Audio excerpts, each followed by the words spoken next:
special board meeting of the Board of Trustees of East Central Independent School District being held on April 30th, 2026, and beginning at 5 p.m. Madam Secretary, may I have a roll call, please? Yes, ma'am. Ginger Friesenheim. Here. David Santos. Yes, ma'am, here. Randall Gerhart. Here. James Murphy. Del Brazil is here. Lydia Carrasco. I'm here. And Monique Price is Here. All right. Thank you, Madam Secretary. Pledge, here? Okay, Mr. Roscoe, you're on. Frank, you want to pray first? Go for it. First of all, we thank you and we praise you for who you are and what you've done for us. Lord, I pray that you would be with tonight's group together that we have here, Father, this workshop. Lord, I pray that you would help us to glean some truths, Father, gain some knowledge, Lord, that we would help students. Father, we help our community. We thank you for this community. We thank you for the protection you bestow upon it. I pray that you would continue to bless this community, bless these children. Father, I pray that you would use them for your honor, for your glory, and use this time in Jesus' name. Amen. Amen. Pledge allegiance to the flag of the United States of America and to the republic for which it stands, one nation, under God, indivisible, with liberty and justice for all. Honorable Texas flag, I pledge allegiance to thee, Texas, one state, under God, one and indivisible. All right. All right. You guys got a lot of good energy with all the good news at this time of the year. And Yeah, families growing. yeah, lots of good stuff going on. Yeah. All right, so this is our last workshop of the 4 that we had scheduled for the SGS board pathway. And in terms of our agenda for this evening, we will spend probably the majority of our time on charter authorizing. You guys are a district that has authorized a charter. That's your CAS school. And so, but this was not the board that authorized, correct? There's the membership's a little bit different. A lot of them, okay. But we'll have an opportunity to kind of talk through just best practice, what does that look like? Most districts who authorize early on have learned a lot over the years, and we're getting better and better at it. And so we'll share best practices from national organizations as well as the network itself.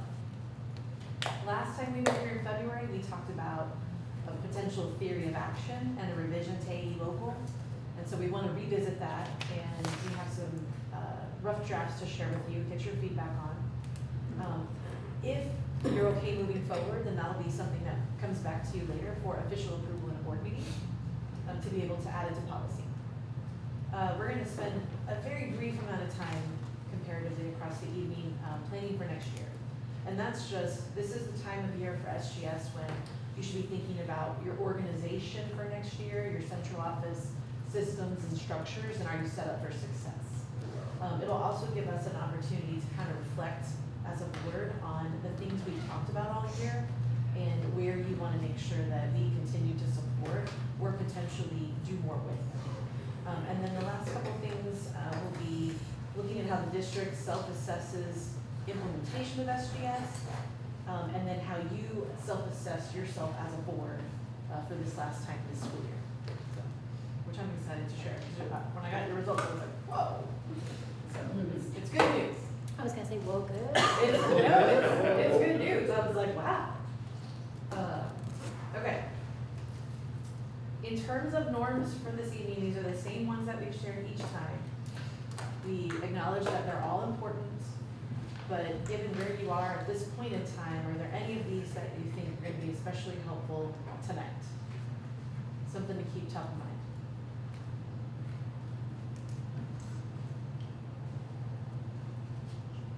I like to celebrate, so we'll celebrate successes. Absolutely.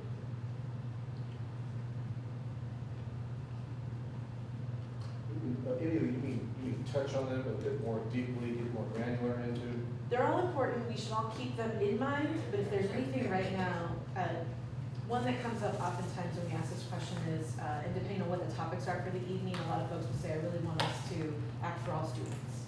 Or I really want us to think about having candid conversation, being honest. It just depends on where you are right now, acknowledging though that they're all important. Yeah. Well, I would say number 6, follow through. Okay. your follow through and celebrate success.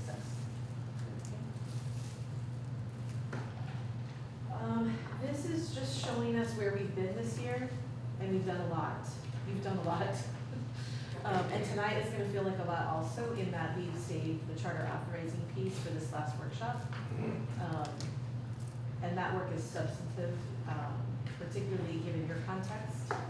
But you can kind of get a sense there of what we've done each quarter, and we'll revisit this slide when we get to the planning for next year to kind of talk about, you know, what do we really wanna, you know, put a stamp on, what do we think we need to do more work on, things like that. For this quarter, there are a couple of policies related to charter authorizing. They are EL and ELA.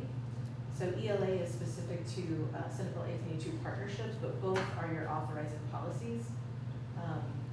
I don't know that we need to revise those per se, but those are certainly applicable to our conversation this evening. So the other thing that we want to touch on, and is related to the self-assessment that we're going to revisit at the end, is, you know, it's that time of year also in education. We're nearing the end of the school year. It is a natural time of reflection as we go into the next school year in terms of what we want to do differently, what we want to do better. It also tends to be the time when employees are getting their actual professional evaluations and things like that. And so we're curious to know, from your experience, and it could be a personal example or a professional example, can you think about a time when you significantly improved yourself or your work? And how did you improve? And what role did self-assessment or self-reflection play in that process?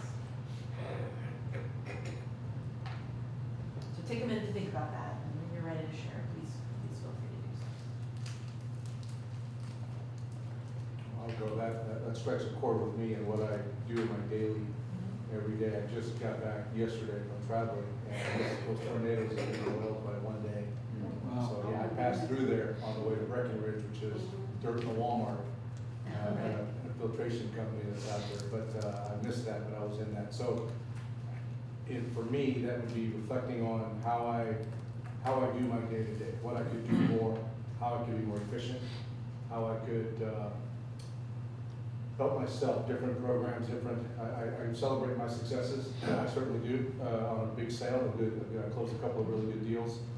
What's next in line, you know, that's how I make my living.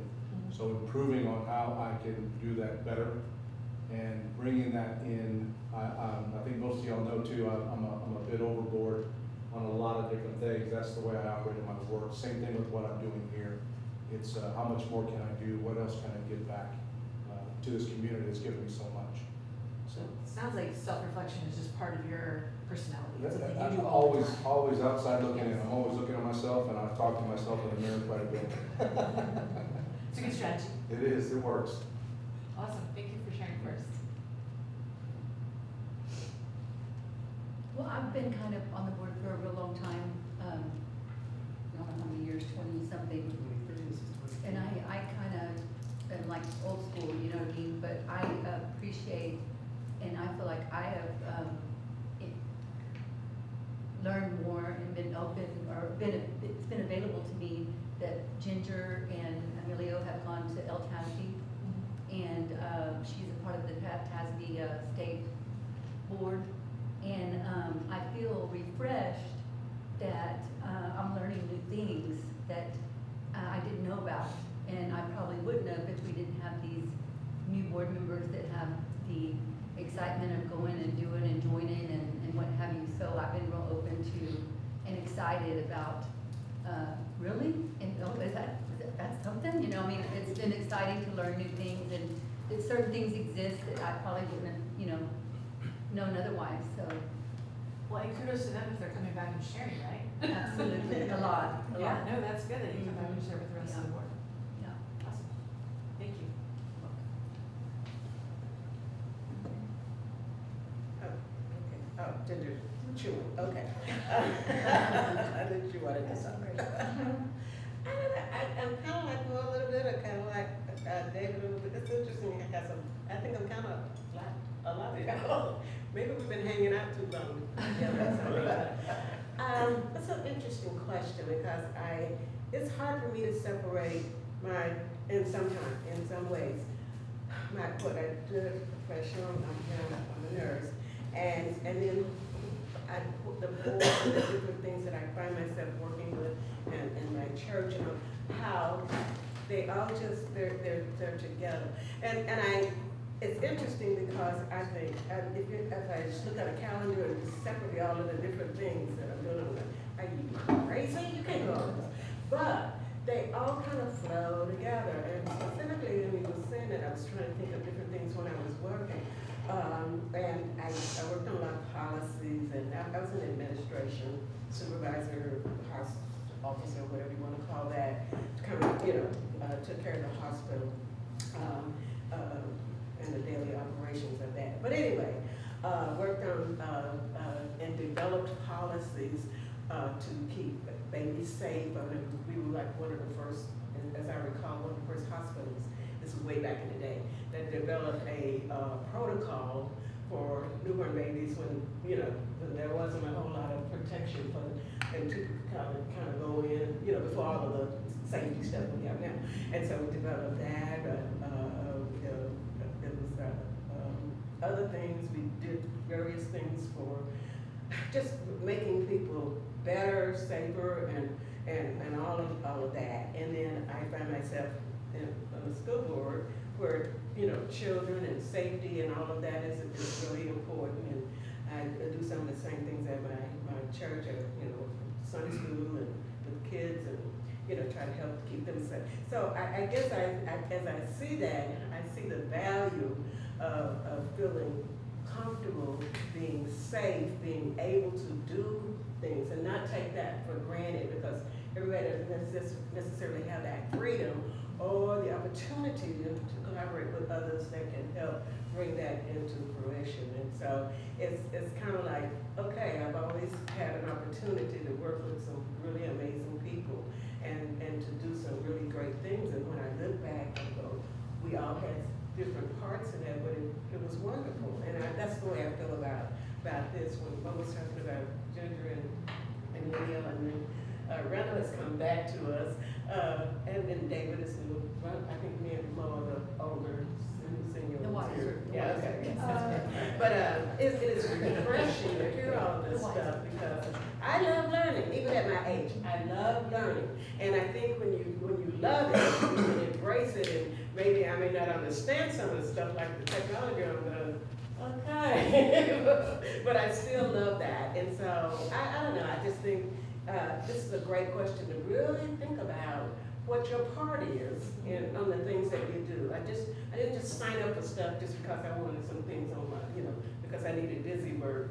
And most of the times when I was asked to do something, I was kicking and screaming, no. And then there's this voice that says, but this is what you do. How dare you not? Absolutely. So, Yeah, the other theme I heard as you talked about the different parts of your life, I also heard, you like to improve things, regardless of where you are. You want to leave it better than you found it. So, thank you. Yes, I'll go next. It's neat to look, when you have experience, right? And you can't teach experience, you gotta experience. So, life lessons and seeing how God has been molding and putting things. I look back at some of the struggles, and when you're going through the struggles, it's hard to see the benefit of going through the struggles. But seeing those struggles shape me and molded me to where I'm at. And a lot of the experiences to Ms. Dell's, they kind of intertwine, and you benefit from, right, on the professional side and the spiritual side, and all the things that just combine life and family. And it helps me prioritize some of the things that I learn at work, and some of the leadership skills that I've been afforded help me with this, and also at home and in the youth ministry as well. And one of the biggest things, because we tend to stay busy, is prioritizing and making sure that you're intentional about the things that you do. I think that's something that I've gained, the knowledge is being intentional. And, because we all only get 24 hours, right? It's just how we use them.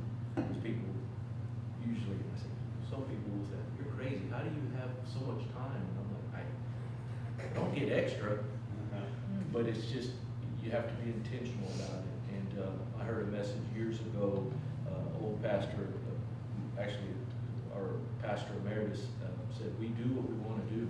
And that still rings true to me. We do, and we'll do whatever it takes to do what we want to do. And so I enjoy doing this, and I enjoy doing youth ministry, and I enjoy my work, and I enjoy doing all that, but I'm intentional about it. So that's something that I see how God has moved me and molded me and brought me through some experiences that I'm like, why am I doing, or why do I get to do this? And rubbed elbows with some very smart, intelligent people in El Tasby, and some of them like, these are doctors and they have these degrees and all this, and I'm like, this is a high school, I made it with 70s and 80s, but I made it, right? Got a PhD in life. PhD in life, this is true, but nonetheless, it's neat how God is just built and just continues to build.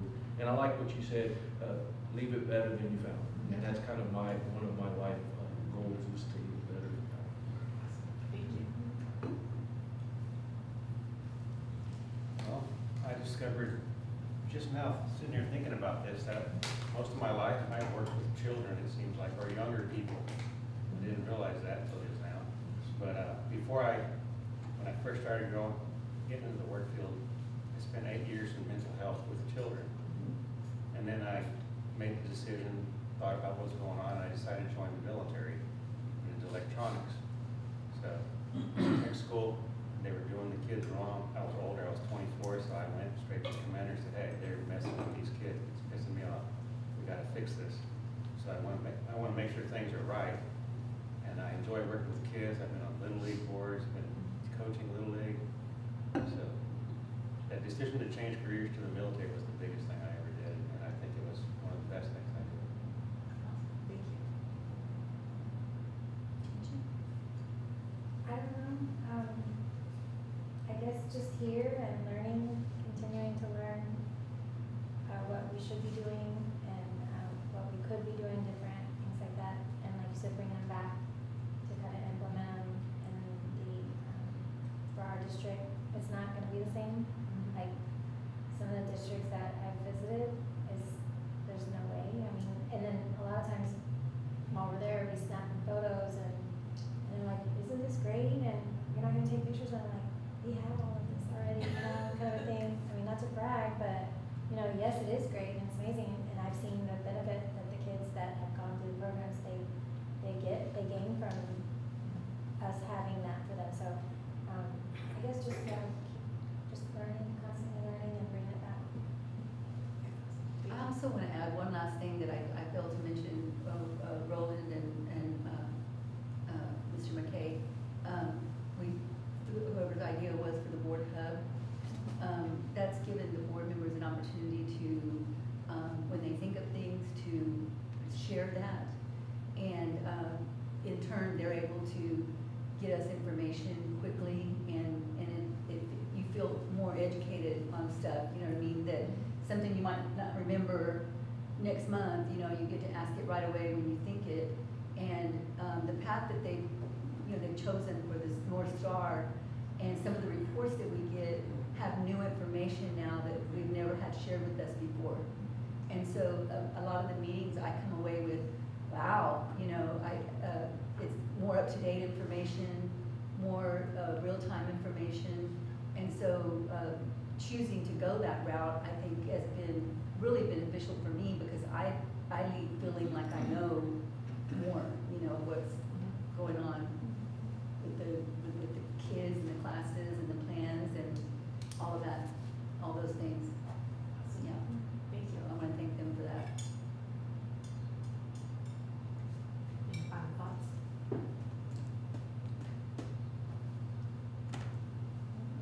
That's a good good segue because I have a question about the board hub. So, we've shared a lot of information in these sessions, and we've talked each time about, we may not talk about every slide, but they're intended to be a resource. So I am curious how it gets disseminated after the workshops. Is that part of the role of the board hub? Do these resources go there? Do they go out to individuals? What do you guys normally do? Yes, I'll use the example of the updated strategy on the page that we worked on last time. So since our last convening, this goes back to our team who meets weekly with ESTAT to really dive into this and create the drafts that the board gets to interact with tonight.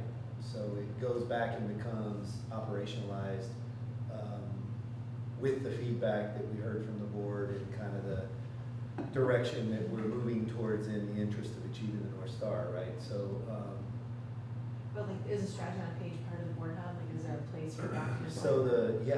it is the strategy. It's on there. It's on there, yeah. Okay. Yeah. So the board operating procedures are on the hub. Okay, gotcha. Little data dashboard, some of the key components of data that we track, that we report on monthly is there in real Okay. time. The schedule for the week, they have a calendar for the month, but we kind of extract from that just the week, so they can have a quick look at what's going on this week, they're very busy. Okay. But then it also has quick links on there, so it's intended to be a one-stop shop. Right. Right, so they don't have to go to the website, they don't have to go to other areas, they can just go there and everything that they could get in other places is consolidated in that one spot. And then we have just updates from the previous week, you know, what I interacted with the previous week, what I was up to, the big bodies of work, and the same thing for everybody on the leadership team. We just kind of provide a quick hit report from the board, so at a glance, it gives them an idea of what we've been working on, the most critical components of leadership for moving this work forward. Okay. And they'll see the connections to what's happening from one meeting to the next as well, and what they're gonna be anticipating in this next meeting agenda, because we're working on it throughout the month, that they see weekly. Well, I mentioned it too because there's a lot in the charter authorizing part of this presentation. And it's all intended to be from the board's perspective and what's most helpful to you. But it's a lot to remember and a lot to take in. Even though you're an authorizer and you have a school that you've been working with and a partner you've been working with. And so this could be a resource that you can go back to if you ever have a question specific to a certain part of this process. So I will offer that. Even if you just took out the authorizing section and put that up there, that's what we intended it for. Awesome. Because it is, so with that, it's gonna be a lot. So what we'd like to share is, we didn't create intentional, like, discussion points throughout the information. Because you're an authorizer, we want you to be able to just stop whenever you have a question. Given that this is the work, you live this, and it is quite a process. So anytime you want us to stop and like, let's dig into that, or what does that look like here? What does that mean for you central? Just tell us. I feel like every workshop that's happened organically, but we've also always had some in our back pockets, some table conversation ideas. We didn't do that this time because it feels like, given that you have a partnership, it'll be more applicable to just meet you where you are as we're sharing information. Okay? I'm gonna start with some basics. Just literally like charter authorizing 101, at least for the first 10-15 minutes. But then we're gonna break it down into every part of the authorizing cycle, concluding with renewal, which your partnership is up for renewal in 2027. And so, I'll jump in, but please stop me if I'm going too fast or if you have a question, especially since you started your partnership so long ago. Some of this early part of the process, you might be like, well, wait a second, I don't remember that, it's been, so just please, feel free to jump in with questions. Can I Yeah. interject something here? When I think of authorizing, I think of sort of two pieces. One is the process by which you select someone to be a partner school.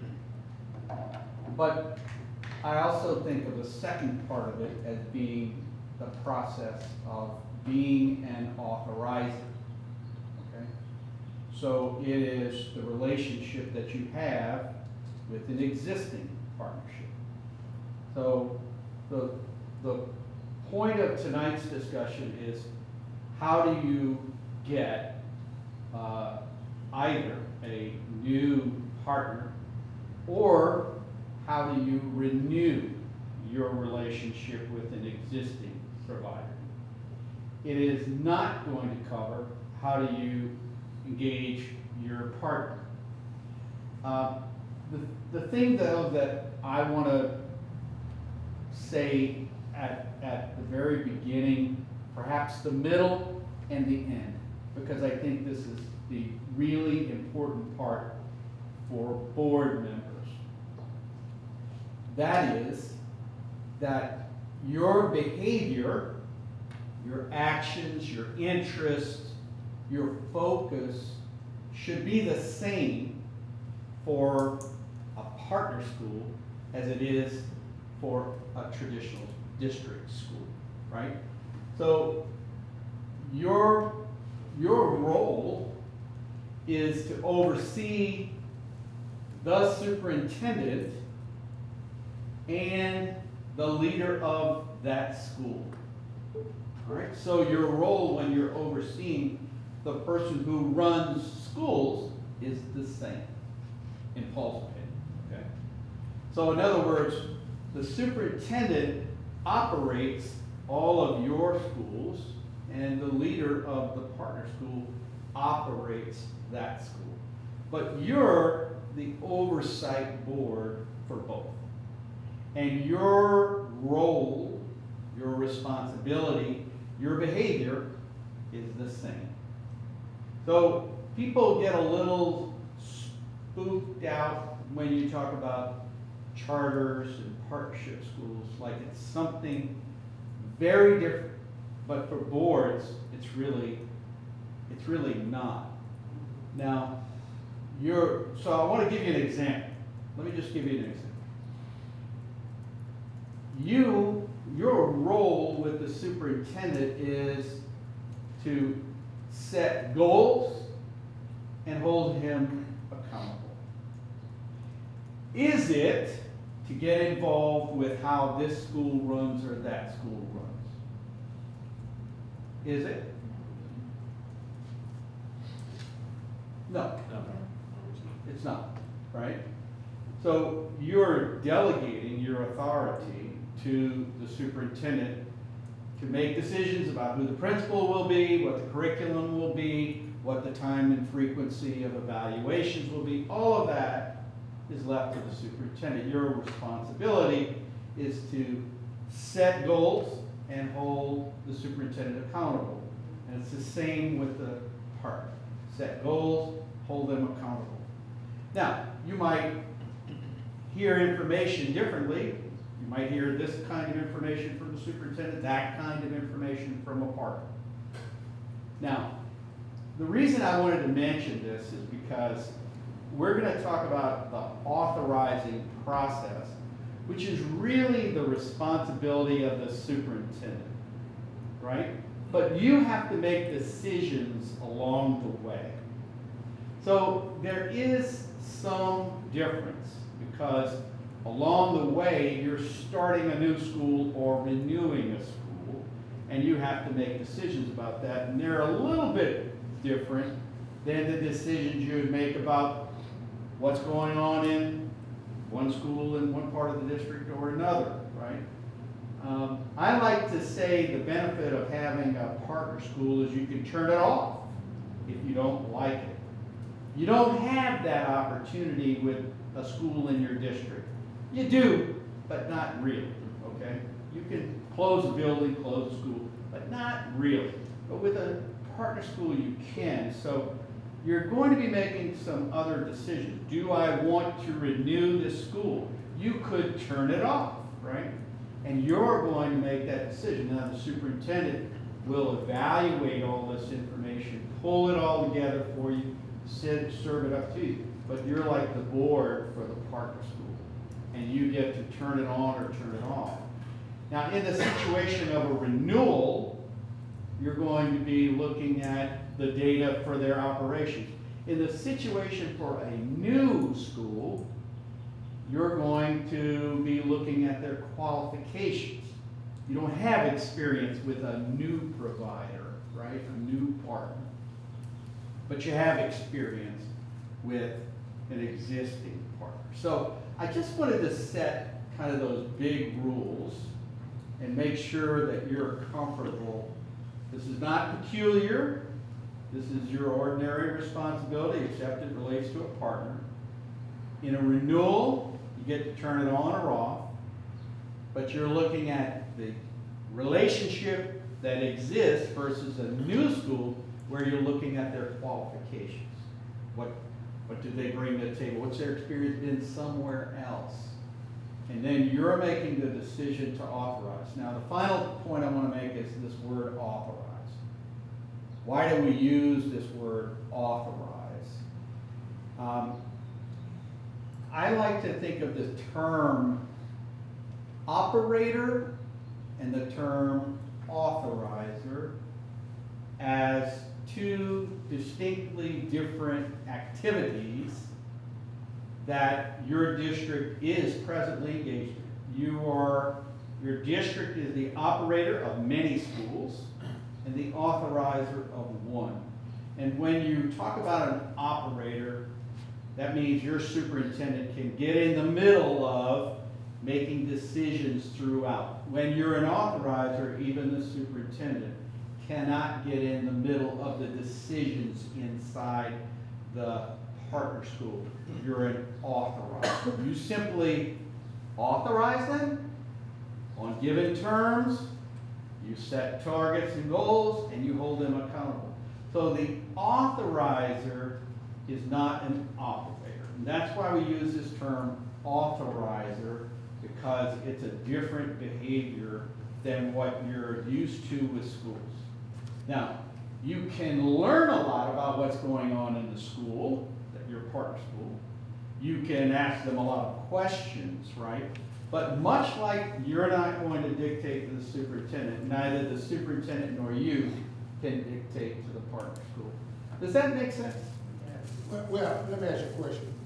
The superintendent is over the partners, over the school, and the board supervises the partner school and the regular school. So are they on the same goal, or what? Are you saying the partner school is doing something different, or what? Can you clarify that? Sure. Yeah, No, it's a great question. So the goals for all schools are set by the board, including the partner schools. So they're your goals. The partner school has to agree to those goals or not. Okay?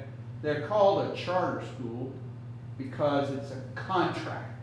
And a contract means two parties are coming together and they agree.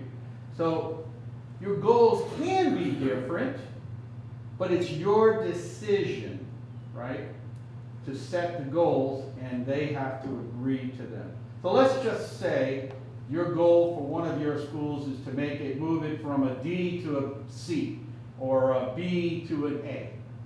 Your goal for the partner school can be to move it from a D to a C within a certain period. You set the goal, and they have to agree to it.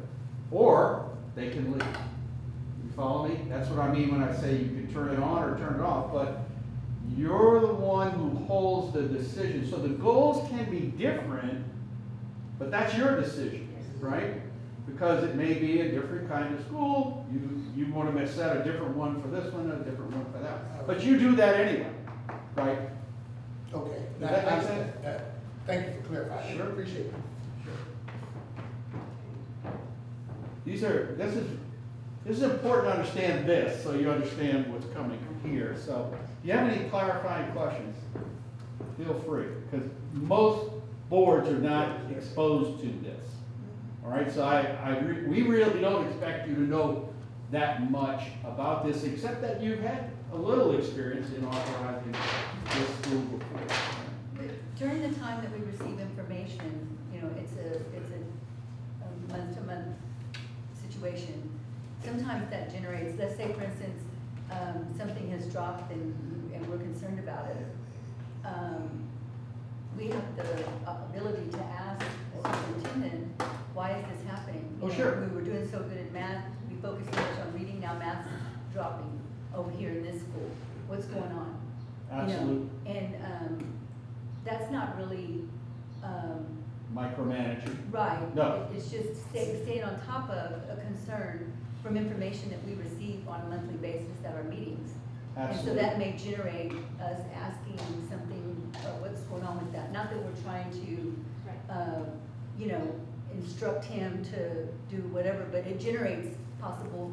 That's why I want to say, your role is the same for a partnership school as a regular school. Right. So, do you get questions from parents and community people about this school Yes. or that school? Yes. Do you want answers?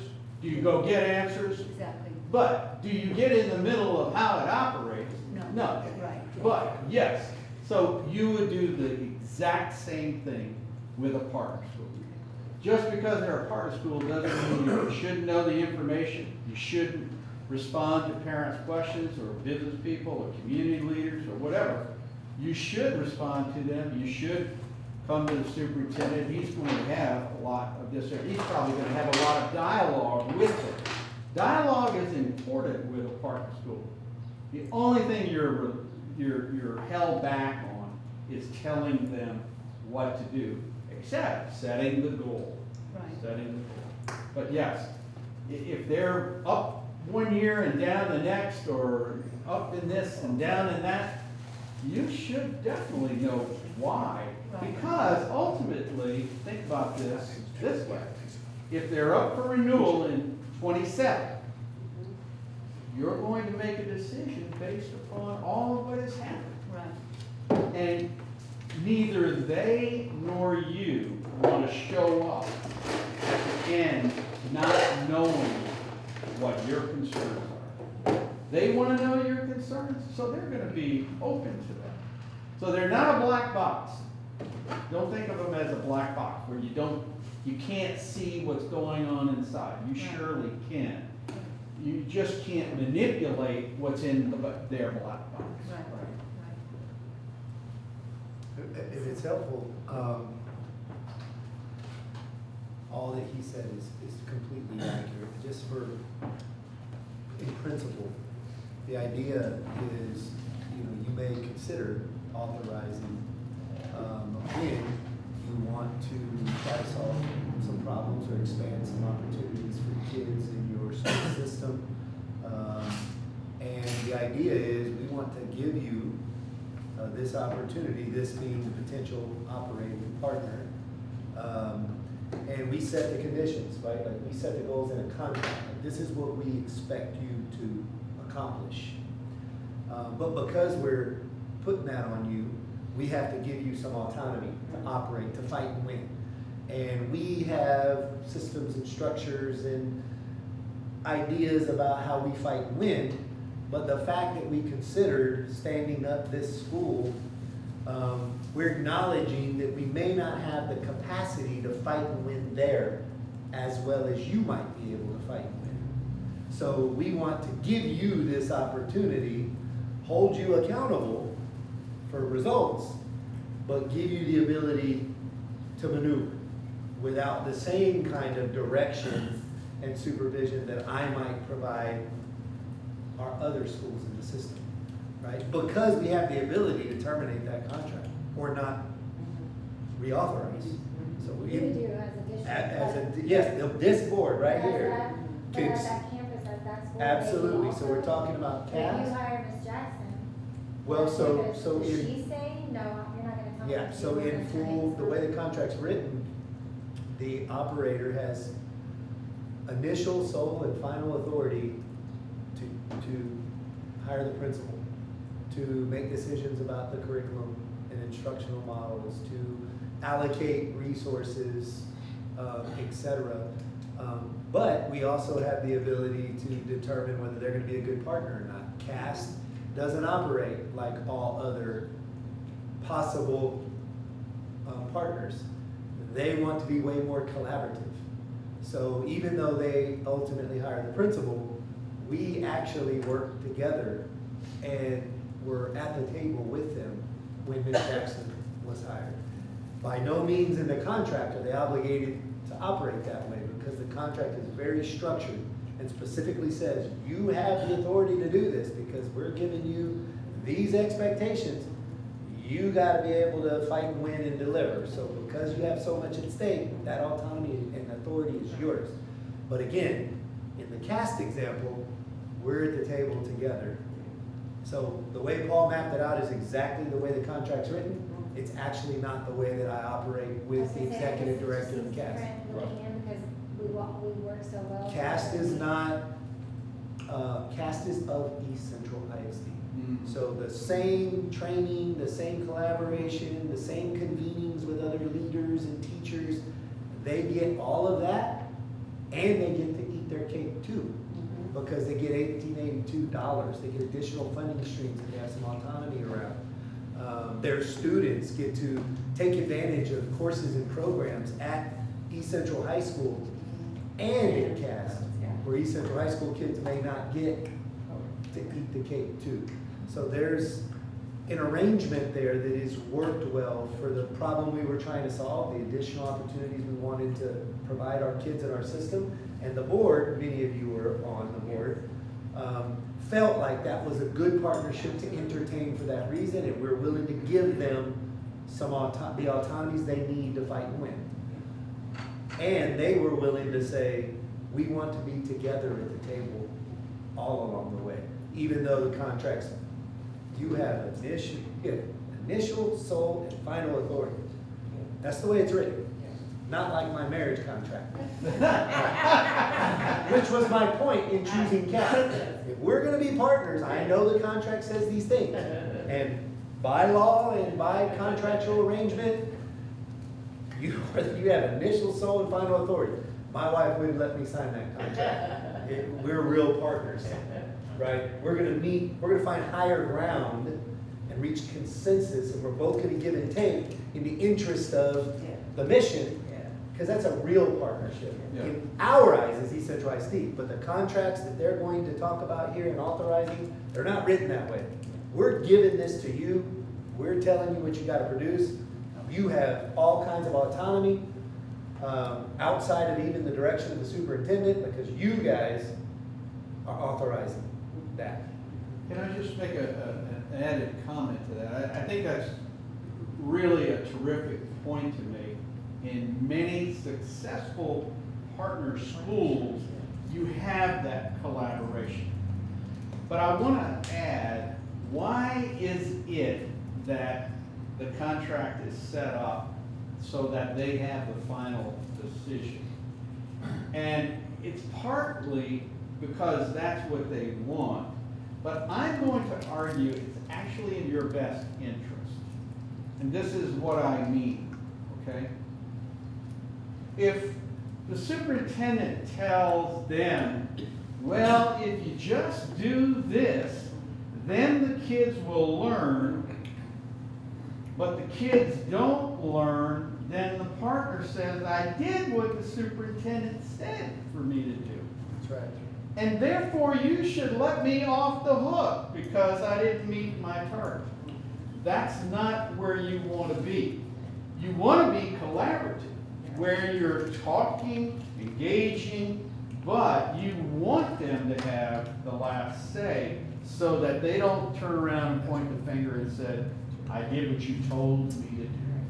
So many partners are like this, and you're blessed. These are good partnerships. Now, you want outcomes too. Collaboration is okay, but outcomes, that's the answer, right? So, That's right. but you know, some of the problems that people have, for example, with these schools is you have a bell schedule that's different at the partner school than at the regular school. Well, how do you deal with transportation? Or you have a transportation issue that's different. And so you want to have the partners collaborating, like when you call a weather day. You don't want to have the partner not calling the weather day and you're calling the weather day. These are the kinds of discussions and collaborations you need to have.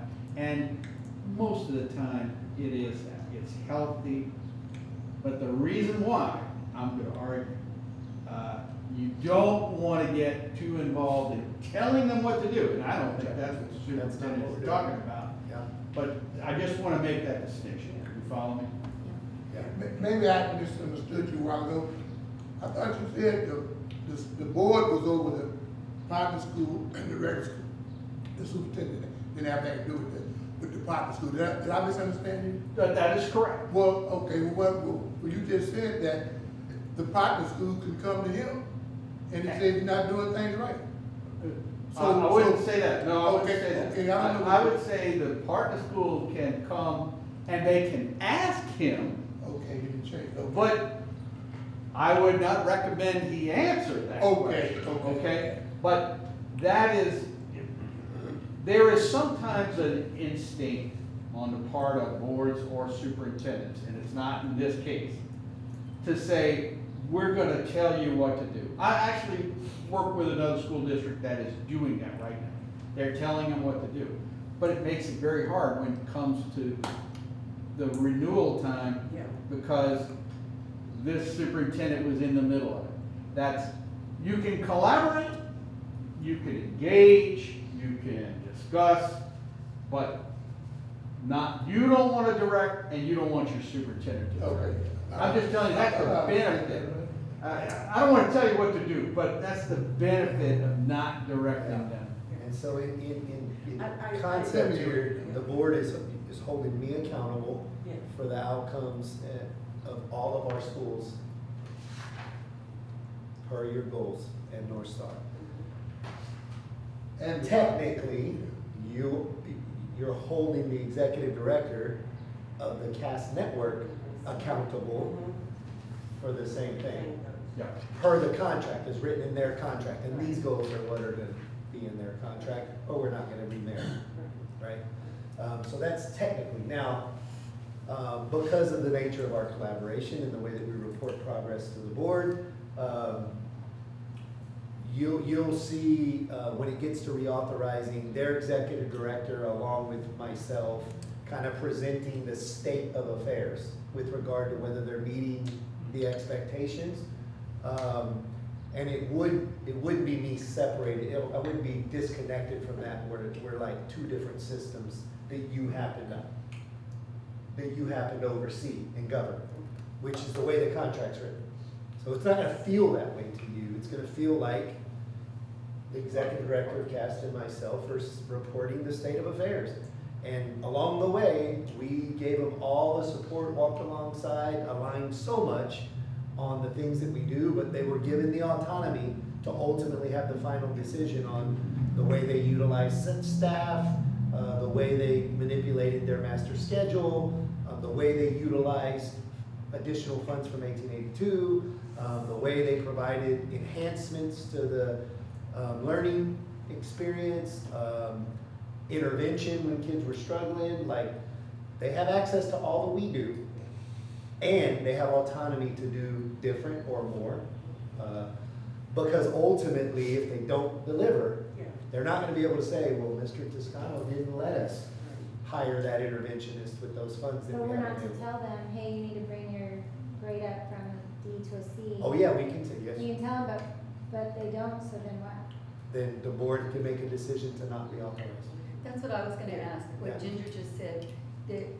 I know we have different, same and different, but the goal, they still have the same expectation for passing Absolutely. and failing Absolutely. as the rest of the schools Yeah. do. And should they These- not, If they're gonna be our partner, they have to adopt this, they're part of the North Star, and these long-range proficiency goals are their benchmark standards as well. They have to Yeah. achieve just the same level of excellence. But we can also add in other Yeah. requirements, Yeah. like for industry certification attainment or whatever we feel is relevant for that school to be able to produce. So in the reauthorizing phase, we get to revisit the goals, and maybe we amend those to be more specifically aligned. This wasn't in place when we entered the original contract.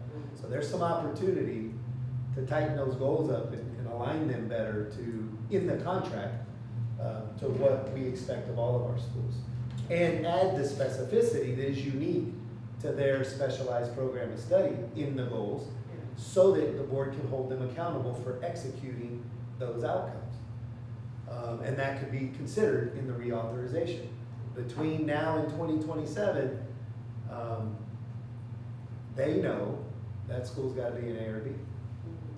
And it's not in the contract, but they know that in order for the board to consider reauthorization, they're going to have had to have met the North Star and been an A or B school. Before we even talk about the rest of the goals that we may amend in a future reauthorized contract.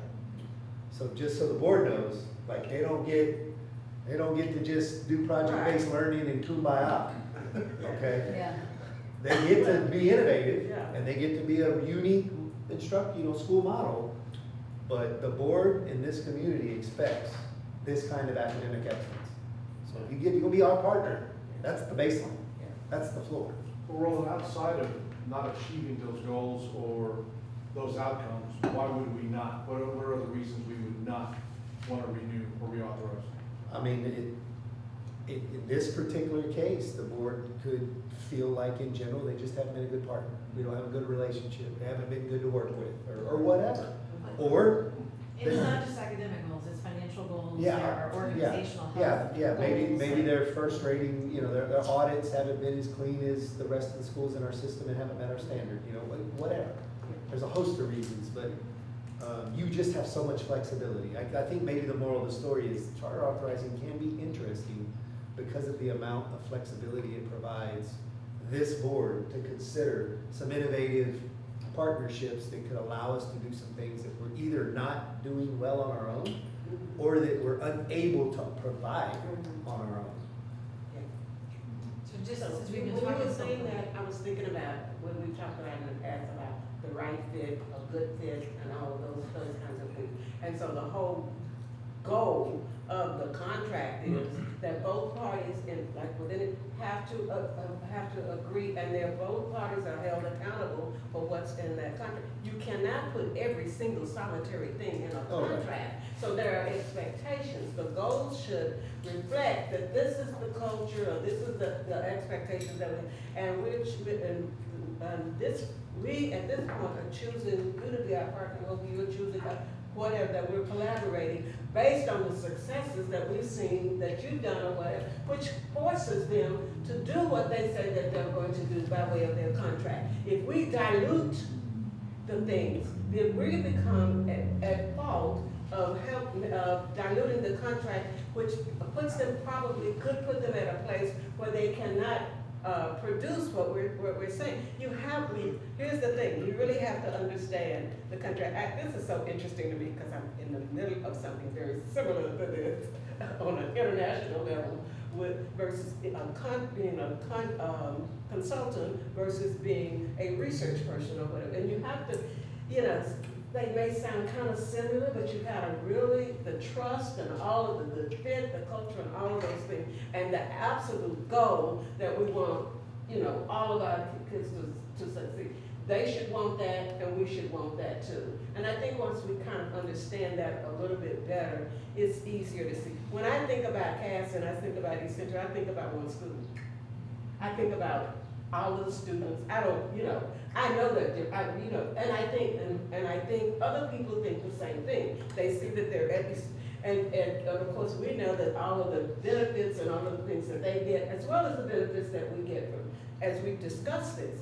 But the appearance is we're a community, we care about all students, every day, and that kind of thing. And so that behooves them to really see, okay, can we really meet the specifications of the contract or whatever. And just like any contract, anytime you're looking at a partner, you know, you need to both be looking at the win-wins of that. But ultimately, what I believe y'all are telling us is, we have the ultimate responsibility to say, okay, we watched this, did some good things, whatever. I don't know if maybe there's another partner that might be a better fit. So we thank you, but we choose not to renew your contract, you know, or whatever the case may be. You know, there's been a couple of other possibilities over the years that we didn't move forward. We, board and previous board members that were present at the time, we've got a good partnership with Pre-KSA. Over the years, that's enabled us to build the early learning centers at every elementary, as opposed to when it was just ECDC, and if you didn't live close to ECDC, you maybe didn't get pre-K. Now they're at every neighborhood school. The programming, the curriculum, the instructional models, the training for staff, both teachers, assistants, and teachers, has all come through that partnership. But along the way, there was a possibility of saying to Pre-KSA, we want to enter into an 1882 partnership, and maybe you take over the early education for our youngest learners, and we enter into a contract. So Edgewood did this. In their particular school district, they felt like they didn't have necessarily the bandwidth to do it on their own, and it made sense for there to be a partnership. After several years of working together and through this and internally processing it, we got to a place where we felt like we didn't need to give authority away because we had the bandwidth to execute on our own. So taking that partnership across the line ended up not being necessary. Another example, and this is a different kind of 1882, I don't even know if it's still available, but you could partner. It was a turnaround situation where Highland Forest was really struggling at the time. We tried a lot of things. We moved a lot of people around, but we were really struggling to turn the academic program, the academic outcomes around the school. So we had explored a possibility of an 1882 with Texas A&M San Antonio. They had done something similar in other districts and had some experience. So the board had felt like they'd checked their qualifications, and it seemed like they'd done similar work, had some evidence of success, and we wanted to start the process of possibly an 1882 charter partnership. And it just so happened that some things that we had deployed that year were successful. Since then, we know it's one of the best elementary schools in the state of Texas. Okay? No longer, not only do we not need to say we need to give this school to a partner because we either haven't been able to crack the code or don't have the bandwidth, right? We finally cracked the code, and we've been able to sustain that and advance that school's position without the necessity of giving that school, essentially giving that school, the board, giving that school to another operator. But we've been in the game of really being open to possibilities for charter authorizing when, again, we're unable to execute on our own, or we're unable to provide that for our kids in this community. And so I say that to say we've been open to this. We want to continue to maintain an open posture. Ultimately, it's the board's decision, and you need to be given all the information you need and the time you need to process and the data you need to make an informed decision about whether we take a partnership ultimately across the line like we did CAST. And we'll do that again when it's reauthorization time. You'll have to have all your questions answered and all the information you need to determine if this still makes sense. And if we think that we can do it alone, that may also be what we do. And that will determine whether we renew or not. Yeah. Yeah. Let me ask you another question now. The board sets guidelines for the regular schools. So the partner school would have to follow the same thing like dress codes and this and that, am I right? So the board, So would they fall under that, those same policies? in this particular relationship, they do. Okay, they follow the same policies. But by contract, it's technically their school. Right. And that would be, the board could set the goals, but we don't get to tell them how to run their school, right? But in order for that relationship to work, they had to be amenable Yeah. to operating within the infrastructure that we operate. And their autonomies are maybe more limited than the contract specifies, but not in the areas that make the most difference in terms of giving them the maneuverability to deliver outcomes, if that makes sense. So there were just some non-negotiables for our board when it came to those kind of things. And if Cass wanted to enter into this kind of partnership, they had to understand that. Okay, so So they had they, to keep the partnership, and they do, and they have. they understand that. Yes, sir. They understand. So they don't, that's not an issue for them. So when it comes to, Yeah. Well, you the superintendent, Cell so phone you over the policy. regular schools, I'm at the CAS school. Why do I have to do what you tell me to do if I'm under the contract? yeah. Well, They don't have to. They don't have- Technically, they don't by have to. contract, they don't have to. Right. But But then but you got, renewal. But they, well, and keep in mind, the way the contract, they don't make it to, they don't have to make it to renewal. Right. There's the ability to terminate along the way on the too. way. So, There you go. if they're not being a good partner, Right. and the board starts saying, wait a minute, you said what? And you just, Oh, yeah. that's a hill, Yeah. yeah, that's a hill you're gonna die on? Well, I tell you But what, that's known when you're looking at the. that's, it's contract. known, That's what I'm saying. their legal Not counsel, necessarily. Gotcha. their legal counsel, our legal counsel, we go, there's a long meticulous process for making sure before we cross the line, everybody's crystal clear. Yeah. But just know, as Paul laid out, the contract language, if you read that contract outside of this discussion, you might come away saying, whoa, Yeah. we don't got no authority over this thing, other than governance and setting the goals and then turn them loose. That's what you would believe if you read the contract. And that's also why it took us so long to finally take one across the line, because that language is inflexible. Yeah. You do not get authorized by the agency if you want to manipulate that contract language. And as Paul said, it's kind of because it protects you. It really does in the end. Yeah. And I appreciate you saying Yeah, that. I like that too.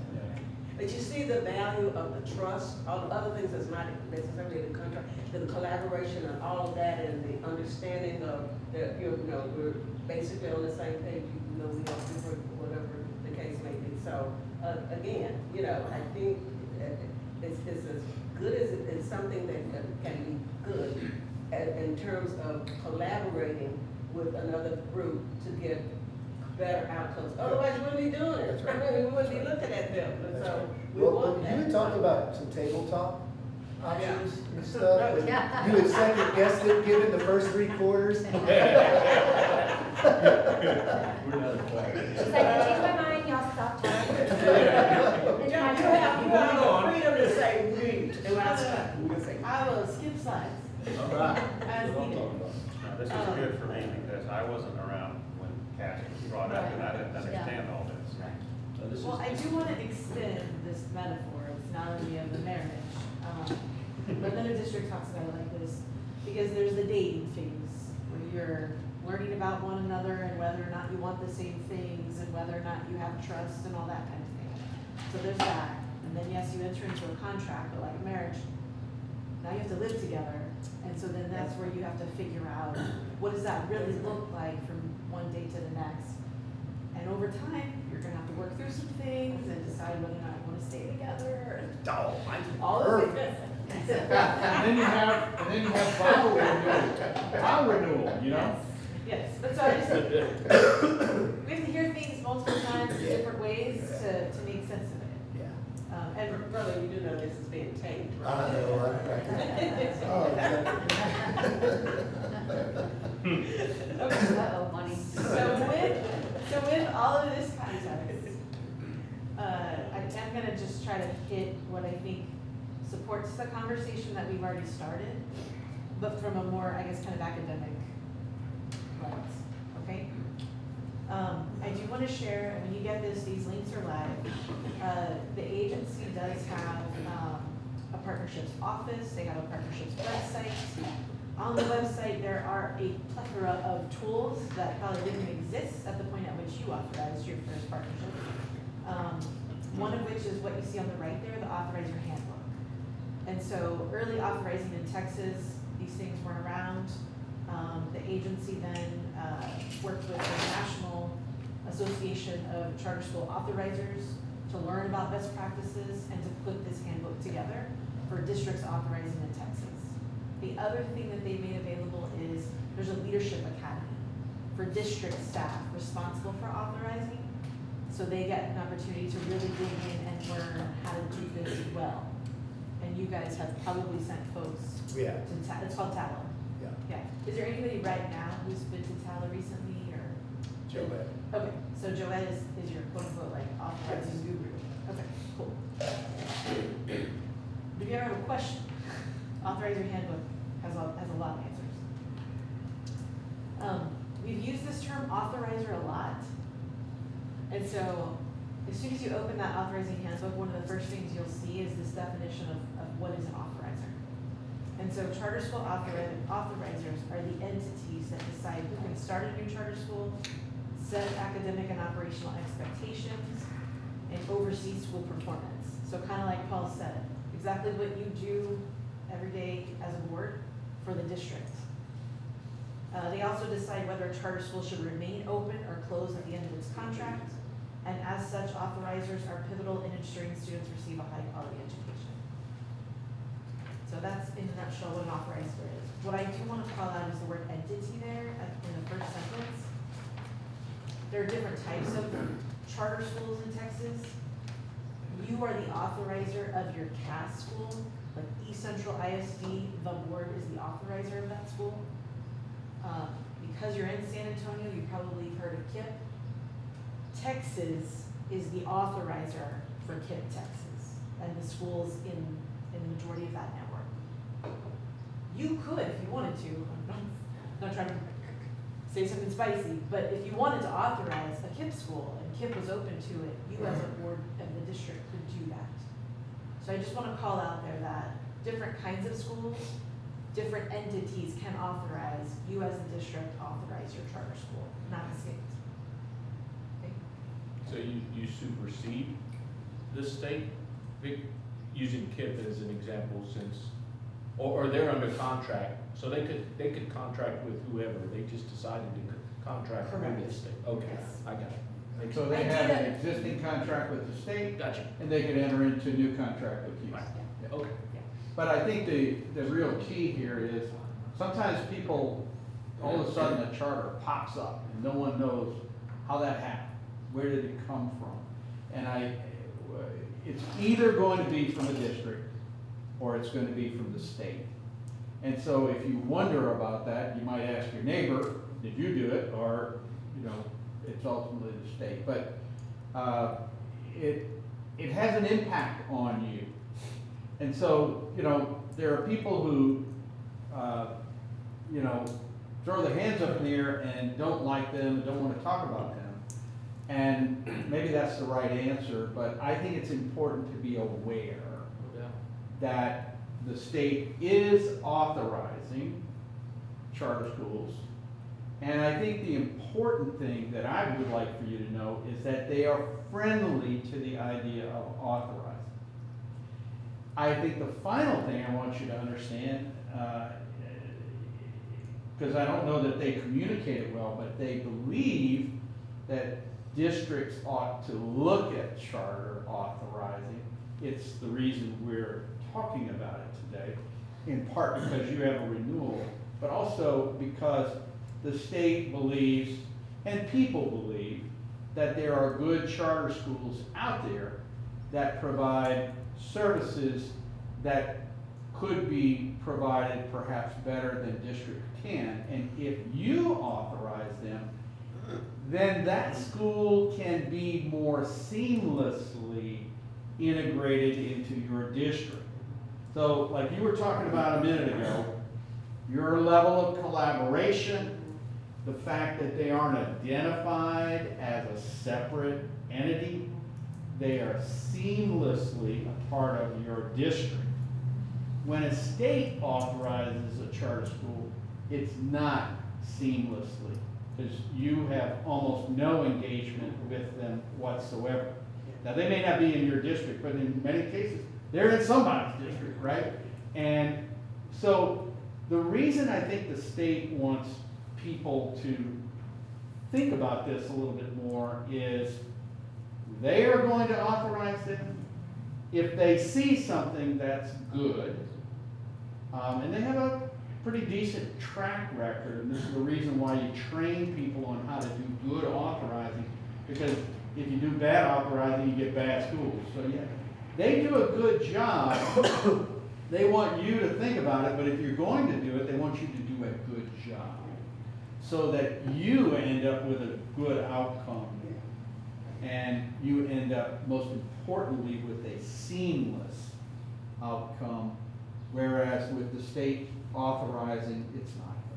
So, I had a quick question with that, with you talking about that the state is wanting for public schools to take on charters like that. Are they held to the same standard? If we authorize them, they're held to the public school standard? When the state authorizes them, they're held at a They're different. public schools too. Same. They're the same. Same. Charter is the same. Yeah. So the They- difference is then with the new, private schools, that's separate. That's Okay, different. I got you. So- That's where my, Yeah. okay. By the way, we had a discussion with, For another day, but that's an interesting conversation. It is, so I didn't realize the charter was held to the same standard.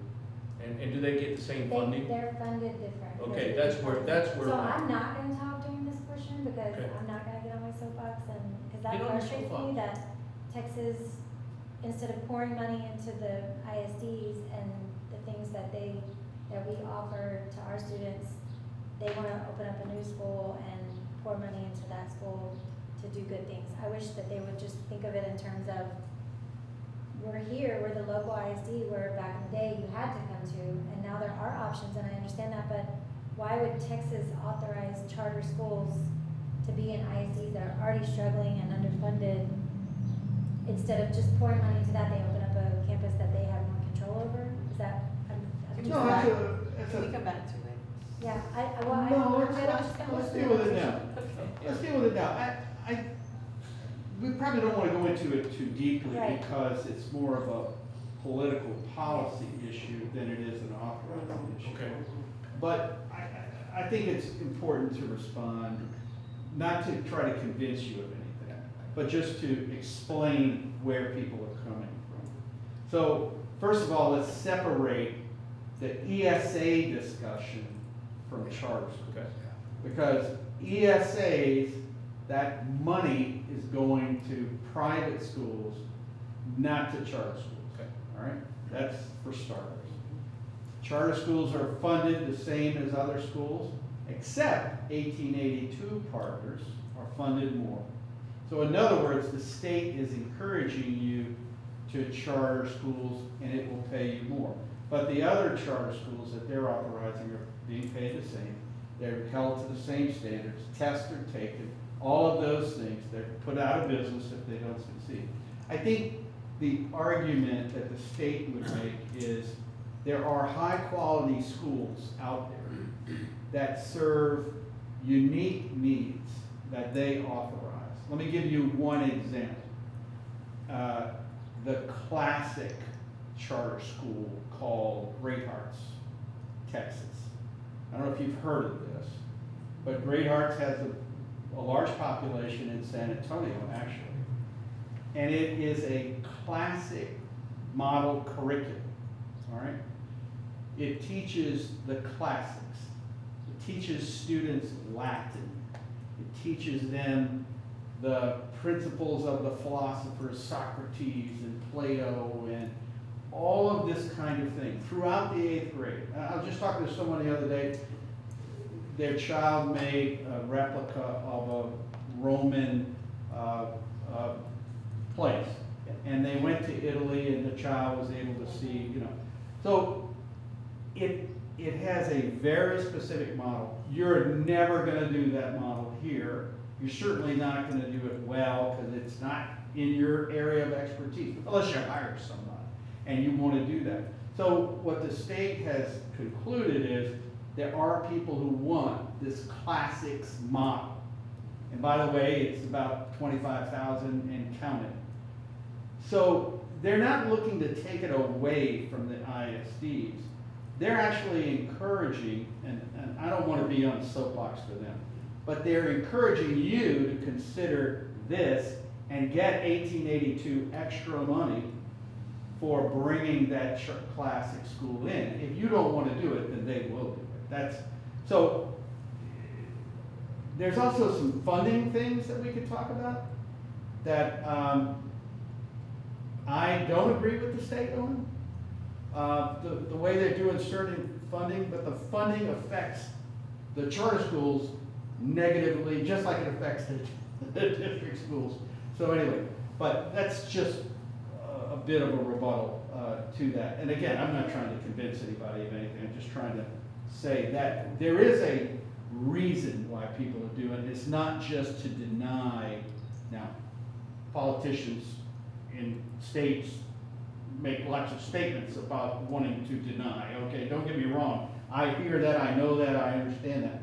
But that's the strategy behind charter schools. So all KIPs are strategic in their programming or what they can provide? Or is KIP I think K this, through 12 and they provide math, science? You know what I'm saying? Like the programming that you just talked on was, that's all KIPs have these different things that they're bringing, or All it's KIPs. just so KIP is not K through 12 regular math? KIP is K through 12. It's not a classics model, Right. it's a traditional model. But the manner in which they teach and the outcomes that they get are generally very good. Mhm. So, you know, when you have, in some districts, perhaps not yours, but in some districts where you have schools that are failing schools for years, a KIP model can come in and be successful. So, again, it's not to argue that's better. I'm not trying to take their side. I'm just saying that's the reason. strategy, right? And when you say held to a different standard, you're not just talking testing, you're talking, they don't have to take all students. That's where I was going with it too. Yeah, so. Oh, it's a completely open public school. They have to take, I am, believe it or not, I am the conservator for Great Hearts, Texas, which means they have, the state has appointed me to supervise them to assure that they're doing things properly. And one of the things that I pay attention to is that all kids are admitted, that no kids are excluded. So there's lots of discussion we could have on that, but that's what it should be. So you should, for example, with CAS, no kids should be excluded. No charter, every charter school is a public school, no kids should be excluded. Should, but do they? I just wanna offer, there are good charters and bad charters, Right. just like there are good district schools and bad district schools. And district schools have also, if they wanted to, been very selective about who they allow in their school or at what point they ask them to leave. And charter schools have done the same thing. Both are wrong.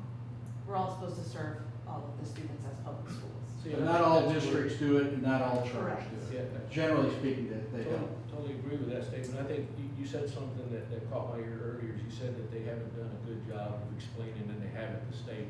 It seems like speculating, like they're trying to pit people against each other. Because if we'd have heard what I heard just right now, just high level, because at first, my first thought was, that's the enemy, charter. Yeah, yeah. But what I'm hearing now, it's not completely enemy, and it's not, because we all have the same interest. We're trying to make sure that kids succeed. Yeah. So I don't wanna use that term, but that's where if just a little bit of education and communication, I think would go a long ways, and I don't think the state's doing a very good job No, 'cause if because they're- of the If politicians. they're saying the KIP model is amazing, well, bring the KIP model and let's do Yeah, amazing things in our yeah, ISD, you know, let's- that kind of thing. Right, So- Okay, so we that's can move where- on. Go back That's to where the rub the is. decades though, and you said charter in Texas, and that was a very negative thing to say, and a very negative connotation. Yes, could the state have done something? Absolutely, but over time, that has changed. And especially with Senate Bill 1882, that was the state saying, not incentivize districts and charter operators to work together. How can we do that? Let's try to alleviate the funding gap. That's what that means. And I think too, what's happened over time is people have gotten better about holding charters accountable for not, for preventing kids from coming in, you know, for providing good special education services. Lots of these things have been tightened down. Now, has it all perfect? No, but anyway, and I don't want to get off too far on this, but I think that's really my big issue. I've got a lot of exposure to both district and charter schools, and I can tell you what I think is good and what's not, and you know, I can give you real honest opinion about these things. But at the end of the day, people have to explain why they're encouraging you to use charters. And I think that's, again, that's why we're having this discussion. Doesn't mean you have to, but there's a reason, and it's good that you at least understand it or hear it, and then you can make your own judgment about whether you agree with it. So why do we use a charter? You said there's a reason, obviously. You mentioned charter schools are mandated to take the same state test as public schools. This what you tell me? Yes. Yes, sir. When did that change? It's always been. It's always been that way. Private. Yes, sir. It's been that way from day one. Okay, thanks a lot. Yes, sir. Okay. And it's, by the way, it's that way in all states. All states have all charters taking all the same tests. The area, and I'm not a fan at all of the ESAs, okay? I'm not a fan at all. And the reason I'm not a fan is generally speaking, they don't have the kids taking the test. And I don't agree with that. I think the kids should take the test if they're going to a private school. But charters, the reason why I'm a lot more open to charters is that they're held to the same standards. They don't always follow it, they fail sometimes, but you put them out. The reason I like that is you put them out of business, they're gone. You know, whereas district schools can fail and fail and fail and fail. Now the state is taking stronger action on that, but that's recent vintage, right? But charters have been held to that standard for a long time. Something I think might be interesting, if you guys wouldn't mind reading these 5 bullets. When legislation was first passed in 1995, creating charter opportunities in Texas, this was the purpose of charter schools. This is what it says in that legislation.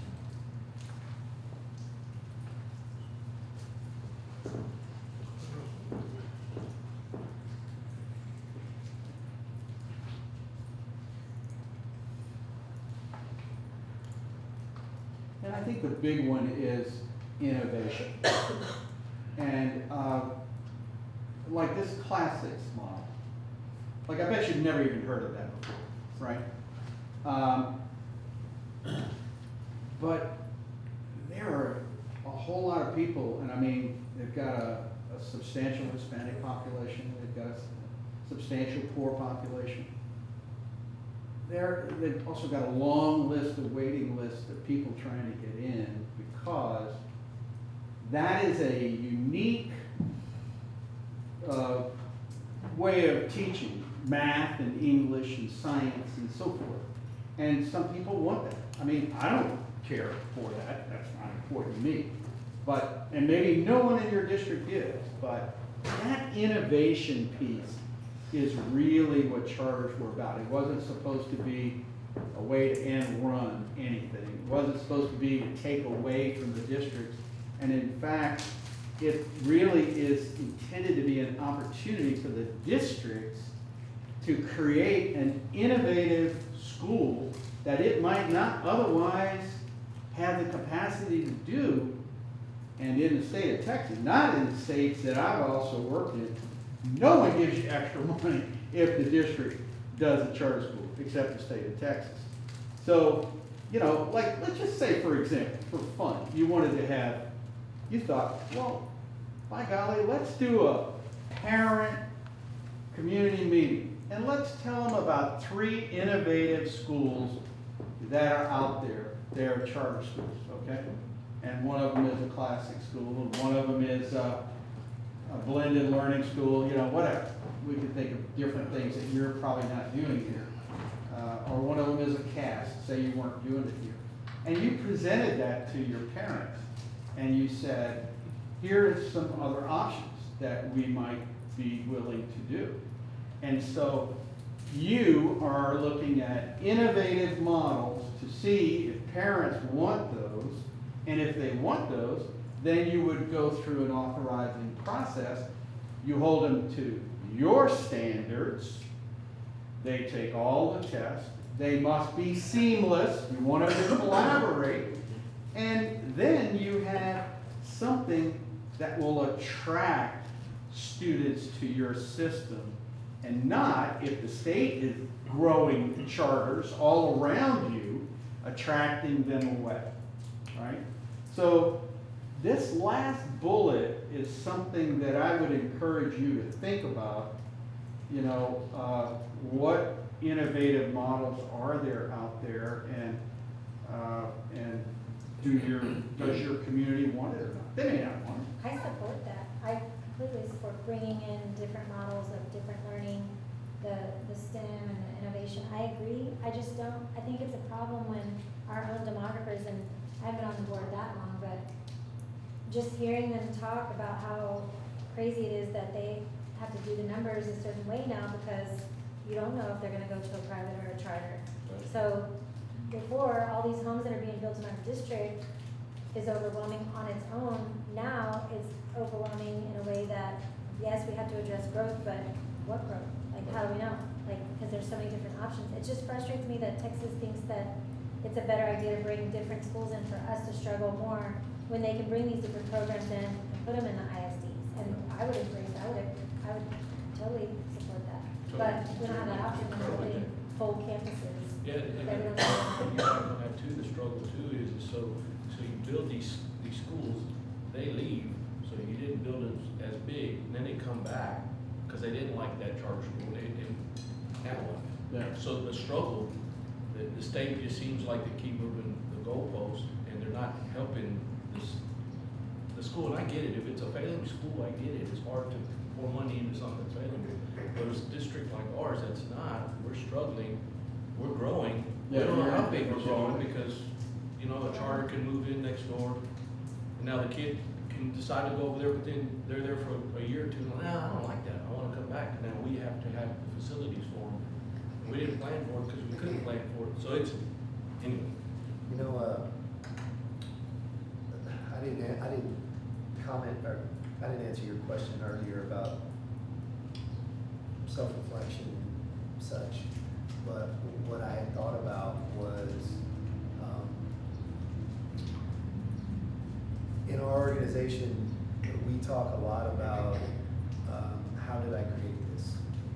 And the idea is, you're not necessarily to blame, but you are, in my position, everything that is happening for kids in our system ultimately is my responsibility.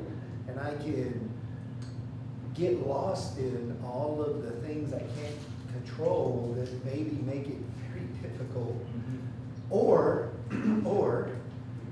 I can say, the obstacle might be the way, right? And so, what I have done differently in the last couple of years is spend less time and effort thinking about the enemy, if you will, because it's making my job so much more difficult than I think it should be. And more time thinking, well, how can I use that I can't control to my benefit being our benefit. Sure.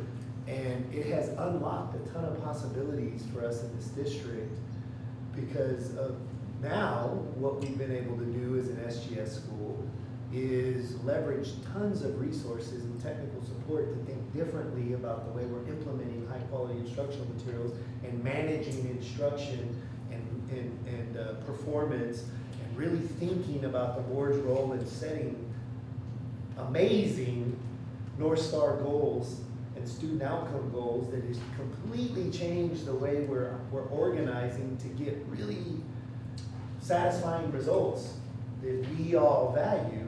And I feel like I have really spent, and he's heard me say this publicly, I feel like I've been the lid on East Central ISD because I've fought against what I felt was not right, as opposed to saying, well, what's not right? Advocacy is different. I need to be in that space, But in the meantime, I've got to use this battlefield that is cruel and unusual and unfair and fight and win with the tools that are available, right? So, that's not a criticism of any of our thoughts or feelings. It's just saying, man, I can't control it, we can't control it, but we can use this for good. We can use this charter authorizing for good if it makes sense and when it makes sense. Otherwise, we leave it alone. So that's what we've tried to do in the past, and I think looking forward, I'm just spending time thinking about, even if it's not the conversation that the ESA, it ship sailed. Yeah. So how can we utilize what we learn about them to potentially provide more for more kids and even better outcomes? So I would, in my previous mindset, have been echoing all of the reasons why that was a bad decision by the state of Texas, and it's gonna create inequity and injustice and, you know, defunding and all of the things that probably in part are true. Right. But instead, we are gonna lean in as we learn more of the technical aspects of how they're gonna be executed and figure out how we can control it for our kids and our benefit, for our school system that we govern, you govern, and I execute upon, Junior right? brings up a really good point, because the growth and the building, and then the fact that kids can go elsewhere, but then I think, your response is, we- in order to fight against that. We have an opportunity to do it better But we can come up with our own. than the state. It's better. You know, doing an end run on our ability to provide it here so they don't go to X, Y, or Z charter, because we offer that same thing here and maybe even better. Right. This is an important part about ESAs, and I'm sorry I got political about saying what my opinion was. I shouldn't do that, especially being a consultant in Texas, criticizing that. But, you know, what SGS is ultimately about, it's about high-quality schools. But what it's also about is parental choice, all right? Giving parents a choice, and when we talk about it, we normally talk about it in terms of a high-quality school, an A or a B school. That's what we think of as parental choice. But what the ESA and perhaps even the charter conversation pushes us on, I think, is parents are looking for other choices than even an A or B school, right? They're looking for the classic model, or they're looking for homeschool, or they're looking for Small schools. what? Or small schools, because that was Small part of schools. what was attractive Small about groups. charter. And so, what I want to suggest is, just to you, I call that attitude the jujitsu attitude, right? Rather than punching someone, I'm gonna flip them. Use You their know? momentum against them. What's that? I'm gonna use their momentum to my benefit. I'm gonna use that momentum to my benefit. I'm gonna jujitsu. So, the real jujitsu to me is, if you can discern what parents in your community want, then you can begin to respond, and they drive the decision. And it's not about you. It's not about the superintendent, That's right. not about me or the That's state. right. It's about what parents want. And if you, let's just say, for example, you tap into 300 parents who want homeschooling, all right? Is it possible to set up a homeschooling school? There are those, by the way. And then you don't lose them to ESA. You know what I'm saying? The ESA is intended, in my opinion, to create a competitive environment. Whether you like it or not, that's what it's intended to do. And I think what you have the opportunity to do, and I think I love the way you put that, Superintendent, you know, what are the opportunities we can create for parents such that they'll want to be here and not there? And That's why I think you look for innovation, you know, you look for these kind of things, but it starts with what do parents want for their kids? Yeah. And I will say, when I was on a board, when I was superintendent, I didn't think like that.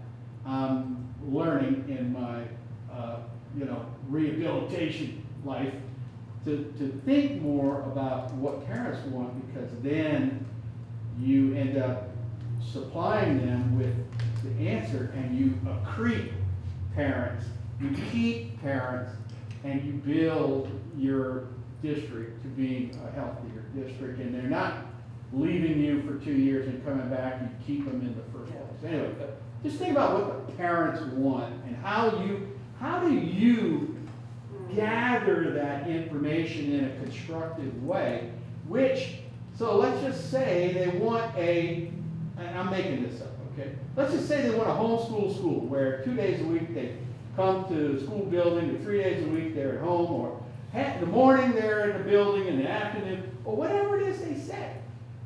The authorizing process is about putting a call out there and saying, hey, does anybody have a model that does homeschooling school? And what does that look like?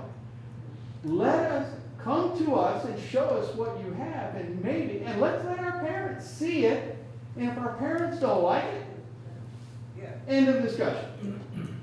If a lot of our parents like it, that's what the authorizing process is really about. But it begins with, what do you want to authorize? What is you really means, what do your parents want? And that's what drives this whole process. The process is the process to make sure you do a good job, but you've got to have starter material. You've got to have the material that starts the fire. And the starter material is what you parents want. And if they're happy with if you bring them in and they say the only thing we want is this, and you really corral the community, well then you don't need to authorize anything, right? But if they say they want other things, that's when, you know. And I agree with all of your statements, and I'm not one not to accept change. My biggest problem with all that is, you said all those different things, but they're not all held to the same standard, right? That's my biggest thing. So you're putting us and having us in that arena with one hand tied behind our back. And I'm not saying the charter, because I learned something different today, but the private school, and you say that, you know, they want choice, and they had choice, it's just they want the funding. That's where my heartburn comes. And they're getting funding, but they're not held to the same standard. I was of the opinion, and I thought that's how charters work, so I stand corrected in that, and that helps. But Well, there are some good ones and bad ones, and there's plenty of evidence of exclusionary practices, both from public schools, traditional public school systems, and public charter And I'm systems. okay with competition, Yeah. but I didn't Yeah. know that Texas authorizes Yes. that's right. charters. Anyway, That- we apologize. Yeah, so there's definitely some politics, and advocacy is a big part of all of our responsibility. 100%. And in the meantime, we gotta fight and win in the current Yeah, context. And No doubt. make sure that's where our time and effort is spent, because we got staff and students to benefit, and we don't want them to feel the pain of bad decisions that have been made outside of their hands. That's right. Our job is to mitigate all that That's right. nonsense That's and right. show them exceptional opportunities. Right, 100%. that's right. That's Agreed. well put, jujitsu, right? 5.5 Because million it- students. And it doesn't mean on the back end, we're not That's right. We're not boxing. 100%. On the back end, we might be striking in the advocacy piece, but they won't feel it out here. No matter what happens in Austin, they won't feel it out here. Agreed. And Because that- of our that is work. so 100%. important, and thank you, Paul, for what you said in response to what Roland said, because I was gonna say that, but it sounded so much better coming from you. Oh, It really did, because you're gonna think I'm biased, if I say it, so I'm gonna just reiterate what you said. And it's so true, you use the word discernment, I would think of wisdom along with discernment, because basically they're right aligned with each other. But, Roland, I want you to know that, I have seen the disappointment over the years and all of the struggle and all of that, and I feel like you've always done a good job. I've always said the same thing. You use good common sense, but I've seen the frustration with all of the things that seem to want to hinder us from doing the things that we do. I know other schools were dealing with other things as well, but this is our school, and so the grades and all of the other stuff that just seems like, just pour more water on me because I'm drowning, that kind of thing. But I want you to know, you said just maybe a few years ago, more recently, you changed the way about taking that in. I saw you doing that better in terms of bringing us to where we are a lot longer ago, bringing us forward. And I want to acknowledge right here in front of God and everybody that I know sometimes I probably have been frustrated, and that may have conveyed as we have conversations. And what we all have to do is, I don't care how frustrated we are, and I don't care what, all of these are things that happen. But when you can turn that around, when you can use the wisdom and the discernment to be able, honey, you make some really good lemonade out of those members. You really do. And so I think that this is such a good conversation, because I think we really get to the core of what we're trying to understand in order to become better and better. And we see this in the protective mode in you, but not wanting the staff and everybody else, all of us, not to feel the brunt of what's out there in society that seems to hammer us. We rise above that. And I think we can help each other rise above. We're not gonna always have the high moments together. But the beauty of being a community and a team, and that is, when I have my low points, you can bring me up to that, and we can have the conversations, and we don't always have to necessarily agree, but when we come out and we do this, we're one voice. I said that before, we're one voice. So I really appreciate this kind of conversation in order to drive us and get the best of all of us out to be able to do what we're trying to do, and that's educate children. And Paul, I appreciate what you said, what do the parents want? And I think that's very important. Sure. And that keeps them from, and all of us are parents in here, I'm pretty sure we have something in common. You want good teachers, you want discipline, you want them to be safe. And when they go from school to school, I think they're looking for that. And when they don't find it, then they come back. Yeah. So I think it's a good idea to see what they want before they start making choices to go to other schools. Because, we all want the same thing for our kids as they want for their kids. When I go take my grandson over there, first thing who's the best teacher? And hey, that's where I want him to be. So everybody's like that. Sure. And everybody's like that. And you don't want him bullied, or you don't want him to bully anybody. And those are some of the things that when parents make those choices to go to other schools or charter schools, they're looking for that type of environment.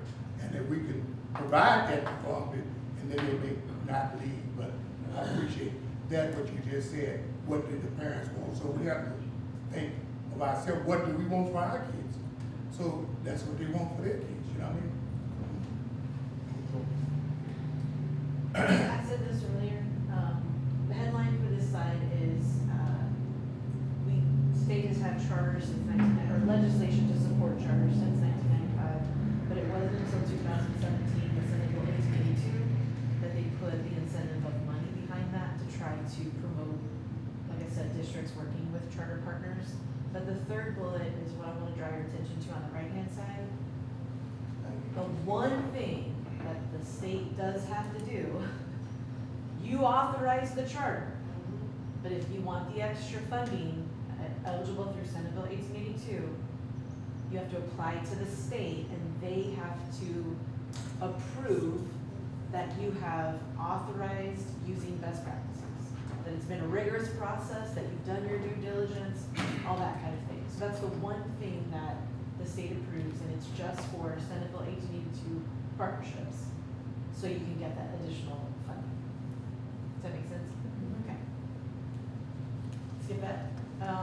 two types of Senate Bill 1882 partnerships. The first of those is related to innovation schools. And under that header, it shows you can't be a failing school to be eligible. You have to be A, B, C, or D. It can also apply to new schools. But then there's another bucket referred to as turnaround schools. And so if you have an overall F rating for the school year before, then your operating partner has to meet a certain number of criteria in order for you to have your benefits approved. Does that make sense? Okay. I'll say it a different way. You could choose to partner with an operator for a school like that and authorize them. But if they don't meet those criteria and then you go to apply for your extra funding, that's where the state could say no. That's your partnership, you just don't get extra funding. Right now, we'll talk about some of the examples across the network, but let's start with that turnaround example, which is right-hand side, bottom of the screen. Right now, the only partner that has met the criteria to be a turnaround partner is Third Future Schools. So Third Future Schools was originally started by Mike Miles in Colorado before it came to Texas. If you guys don't know who Mike Miles is, he's currently the superintendent at HISD. The model that they're using in Third Future is similar to the model he took to Houston. They've had really good results with that.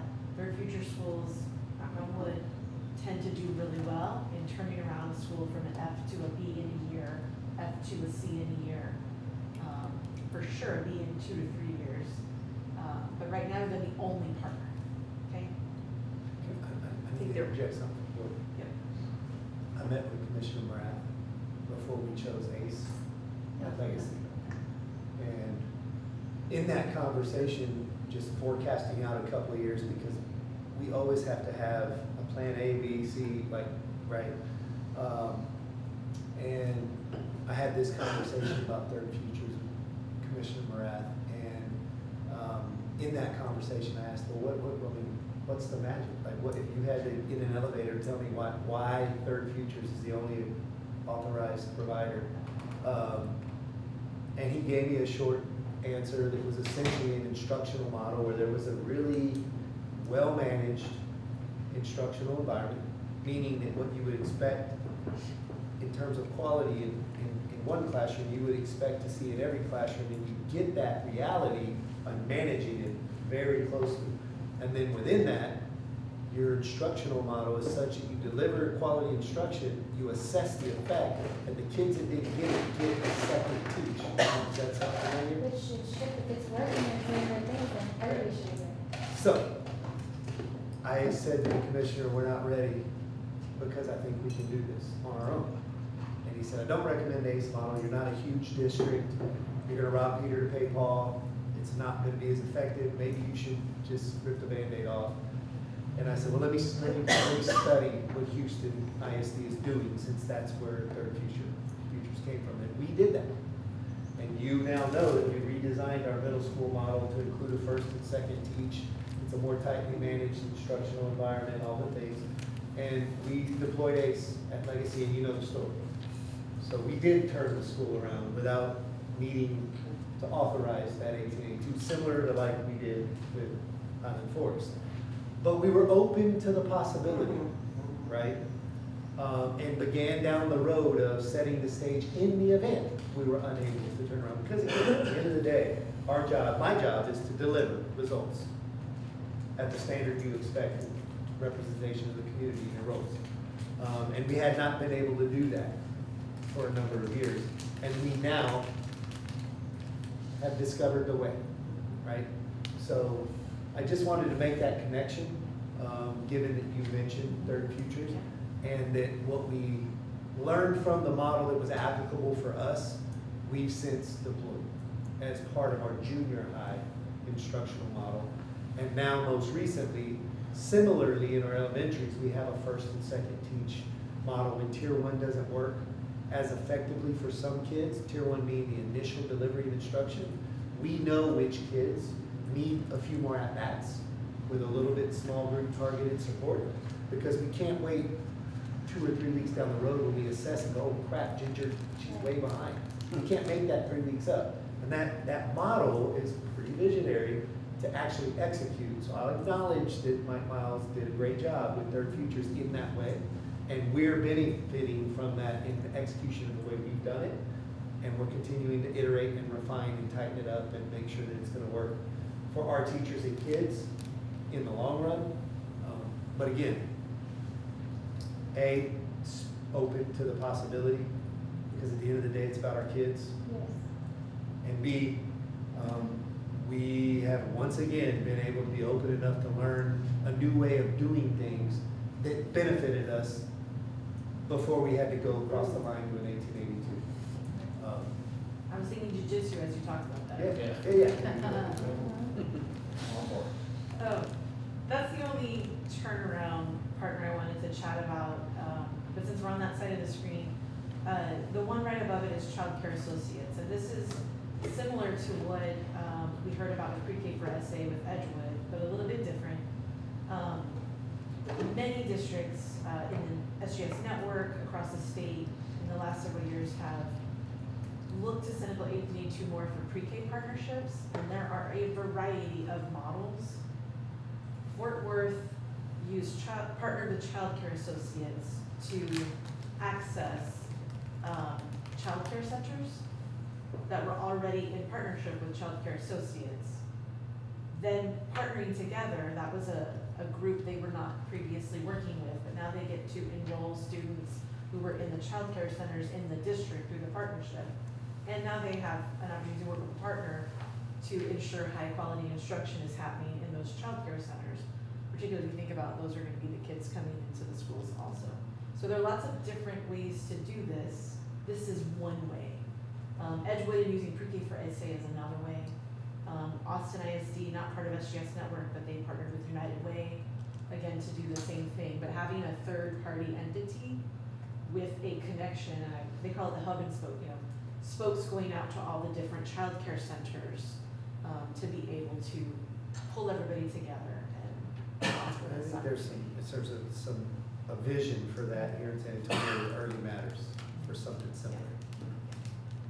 We'll see where that So that's just one. goes. Yeah, that's all I had to. Well, I'm gonna get over there. So the rest of these are all considered innovation partnerships. The two in the middle are similar in that pre-1882, you already had a Young Women's Preparatory Network running schools, not just running schools, partnering with schools across the country, offering a particular model. Senate Bill 1882 prompted some districts like San Antonio and Midland to consider, well, if there's already this national network, if they're already supporting the schools and offering this model, how different or how much further could they go in becoming an operator of that school and drawing down the extra funding? And so 2 districts early on, San Antonio and Midland, created partnerships for that reason. Other school districts who have young women's leadership schools are now thinking similarly. Now that we're a little bit further along in understanding what Senate Bill 1882 is and what it means to authorize. And so I would anticipate other districts creating more of those in the coming years. Similarly, but not exactly the same,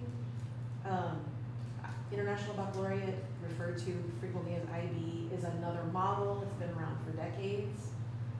It's also an expensive model for a district to run in that there are membership dues and things like that. And to be able to be called an IB school. San Antonio was in the process of expanding its IB offerings within the district at the point at which Senate Bill 1882 was passed. And saw an opportunity there to, again, get the additional funding to support the more expensive model, and in seeking a partner, approached an entity called TIS, Texas IB Schools. They were already a Texas-based nonprofit supporting IB professional development and the model, and so the question was, again, how much would it take on your part to become an operator? And so from TIS, they created TCIS, the Texas Council for International Studies. And so now they operate schools in San Antonio, Longview, and Edgewood.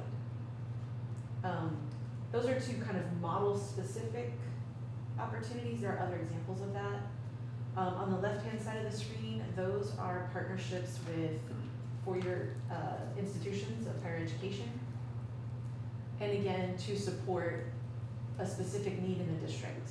So Paul Quinn, this was brand new this year is its first year. Like many districts in Texas, Crowley found there to be a need to do something differently at the middle school level. You guys have probably heard people talk about, you know, the challenges with just running comprehensive middle schools. And so they approached Paul Quinn to create a model to support and enhance all four of the district's comprehensive middle schools. And so they had a year to do that, and then this was the first year that it's up and running. But that's one example. The other example, San Antonio partnered with UTSA specifically to do something similar, but for its dual language schools. Dual language already existed in the district, but as the district started to think about standalone, wall-to-wall dual language schools, some with neighborhoods, some with not, or without, that's where they approached UTSA, because UTSA had an interest in, you know, getting more teachers into the field of bilingual education, what that model could look like when done really well, things like that. And so they had an interest in, okay, well, what would it mean for us to be an operator and operate these schools? So those are just two other examples of partnerships. So the way that you guys have talked about, you know, is there a need that you're trying to fulfill, or is it potentially an opportunity for capacity that you may feel like you don't have? But I mean, there are lots of different examples of 1882 partnerships in the innovation space where folks are trying to figure out, you know, how to do this and how to do this well. Any others that you really like that you want to call out, or I didn't put CAS on here because you have a CAS school. Yeah. I appreciate you doing this, Dana, and I kind of thought, I said, it'd be really nice to see just a sampling of different kinds, just to kind of give us a mental model of possibilities, just for our own mental What does framework. Edgewood have? They have a lot of partnerships, You right? know what, we can actually look and see. Because they what just that's- got their future also. For whom? Edgewood. Oh, Edgewood. Yeah, they do have a number. And I think they initially started it because of their enrollment. Edgewood has Okay. 2 pre-K for essays, and they have, let's see, 1, 2, 2 a.m. session. 2 A&M San Antonio, 1 Learn for Life. They have 2 TCIS schools still. So 1, 2, 3, 4, 5, 6, 7 total. Most of them And then can't, there's- most of their schools. Yeah. Yeah, their whole district is. So Longview is a district in Texas in the SGS network, and when Senate Bill AC2 came about, they wanted all their schools to be IB schools, and so created partnerships for all 14 of their schools, but with 3 different partners. So TCIS has 6 or 8, I don't remember the exact number, and then there are 2 other entities that also have their schools. I just realized it is 7. Do we need to take a break? A stretch break? 5 minutes? 10 minutes? 5 minutes? Okay, let's come back at 7:05. Yes, ma'am.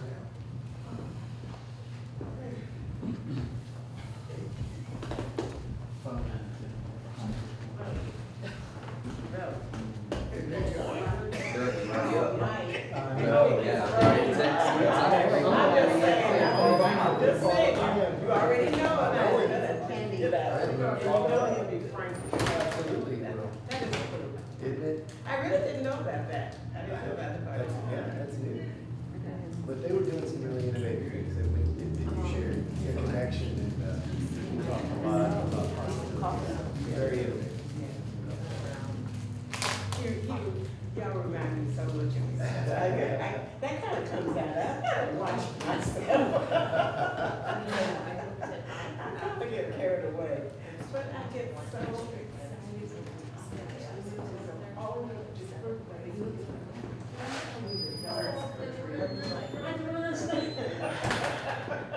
And as he's grown. I know.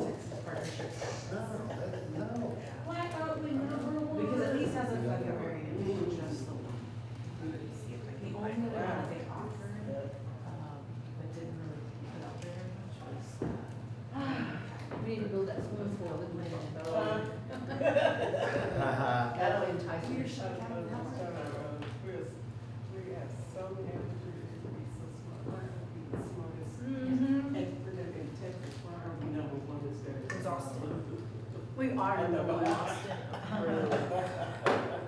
TCIS, run 3 open Fs. Oh, gosh. As of March 6th. That's the district. And so then I was here this year, which they feel like this is just a huge. 20 miles. Oh, TA is on.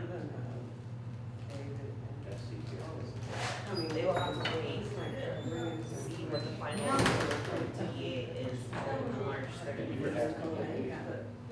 So, maybe it'll say. Yes. Evidently, they've turned in some. Yeah.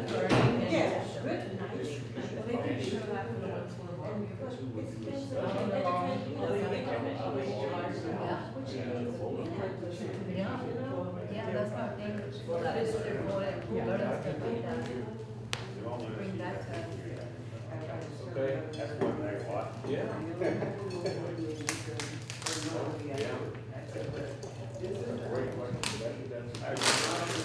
Someone already. But I was just explaining to you how education people That's what I'm saying. Yeah. supporting the schools when they're there. How you doing? You doing okay? You doing all right? Good. She doing all right. I told her I was coming out here to see you. Okay. Yeah, but I told her I was coming out to see you. We wouldn't be able to do this. Hey, Jimmy. I'm serious. I'll get you. I'm serious. Watch that, Serious. Yeah. Hey, well. Roland knows. What's a megawatt hour? Good.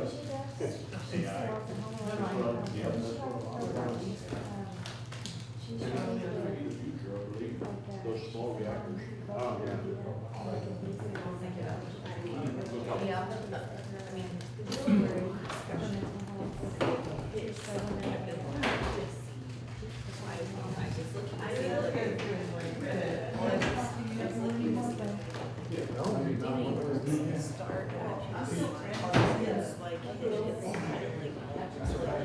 Once I Oh, yeah, well, she turned out to be, her name is Barbara Body. She's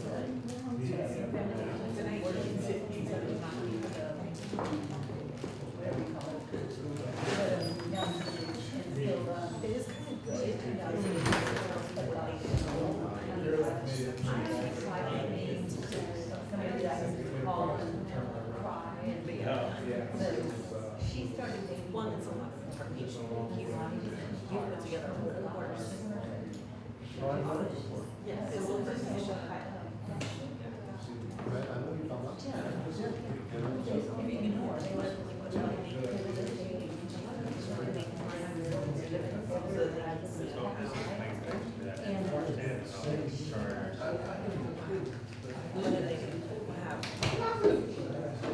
can't win this game.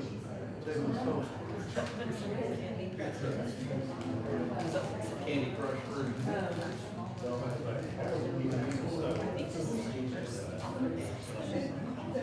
Because in San Antonio, we really.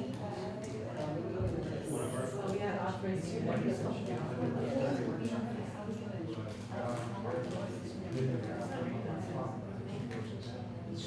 Just spring. Oh, really? Yeah, yeah, smell the ozone.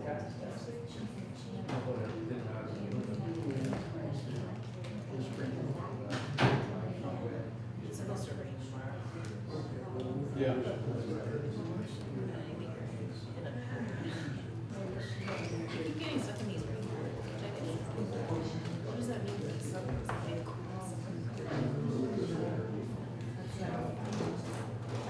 just need to file a hot people from maybe. I want to see 2 students. Maybe June, by August, and then we'll have a hot August, and it'll just July on. I told you in my hearing that the weather should be, I think summer is now. July, August, September, even into October. I think the fall is now.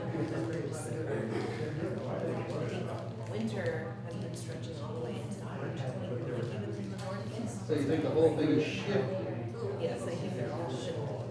And her reason to reset. All right, look, what is that?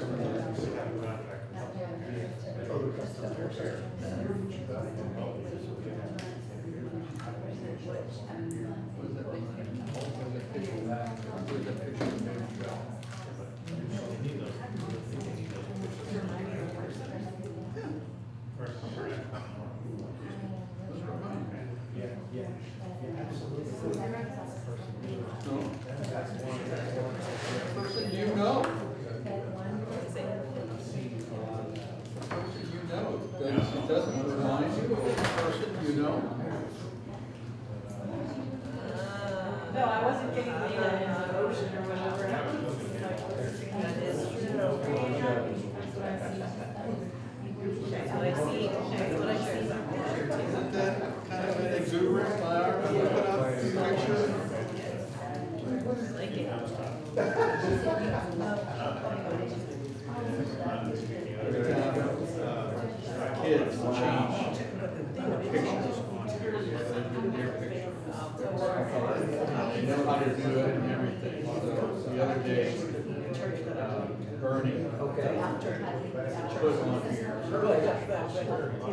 And said,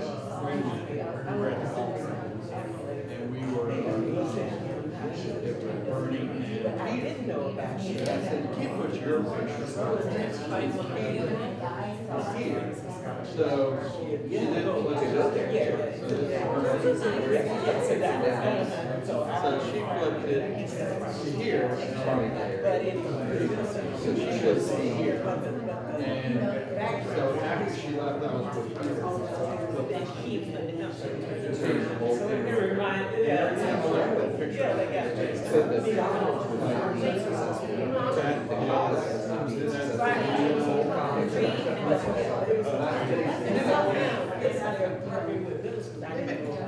all right, so with 10 minutes. I wanted to do it on your. It's the fly group. We're just gonna strategically choose certain. Yeah. Put a fine point on it. I think it's a good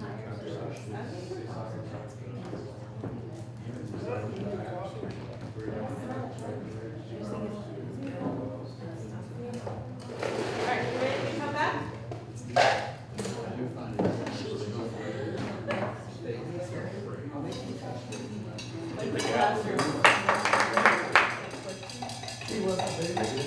Nowhere in this. I don't believe it is.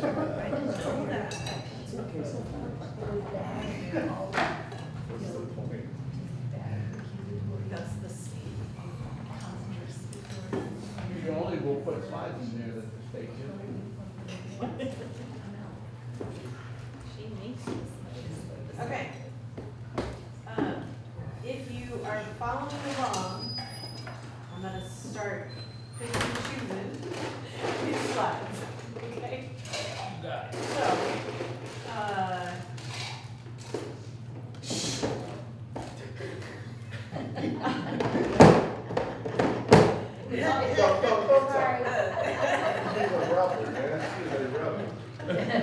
We were trying to decide which one of us, out of her and my other sister, are the bossiest, and all three of us, I think she's the most sassy one.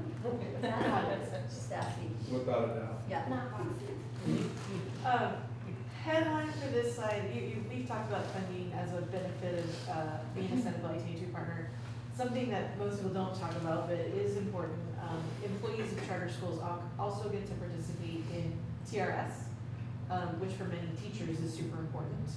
Another thing that we didn't talk about related to turnaround, but is important, is if you approve a turnaround partnership through Senate Bill 1882, you can get an accountability pause for 2 years. So, for instance, if I'm a third year F right now, and I open a new charter school with Third Future in the fall, I'm gonna stay a third year F until 3 years from now. So it won't matter what the school gets next year or the following year, Third Future has that opportunity to turn it around. And then whatever the rating is, technically that third year, once it's in operation, that becomes the new rating. If it's an F, it becomes a fourth year F, even though it's been more than that length of time. But in most cases, if it was successful, they're a C or better. But that also, I hope, gives some context too when you're reading things in the paper and you hear about other district board decisions and things like that. That's where that's coming into play. I'm gonna skip that one. I do wanna share this one. This is slide 17, because, again, we could always partner together, you know, since 1995, we weren't doing it. In 2017, Senate Bill 1882 closed what was perceived to be a funding gap between charter ADA versus school district ADA. And so that when we talk about additional funding through Senate Bill 1882, that's what that's referring to. So this is what that paragraph is showing you. It can be around $1,000 per student, which is significant. And many times, what many districts do is that funding does flow straight to the school or the partner so that they can do whatever it is that you've asked them to do in terms of a model or working with a certain group of students or things like that. I'm gonna skip this one because this just further breaks down what the accountability pause looks like. Skip this one too, but it's telling you what the criteria is for a turnaround partner. And then this is just to kind of put a fine point on some of the things that we talked about. So TEA only approves the benefits application. You're still the person, you're still the entity authorizing the charter. Benefits eligibility requirements are aligned to charter authorizing best practices. So when you apply for those benefits, they're just making sure that you've done your due diligence and had a rigorous process in approving a charter, monitoring a charter, renewing a charter, all the things that we talked about early on in the conversation. The other thing I would say, although I don't know too many examples of this or any examples of this, you're not required to apply for Senate Bill 1882 benefits. I don't know why you wouldn't, Right. but you're not required to.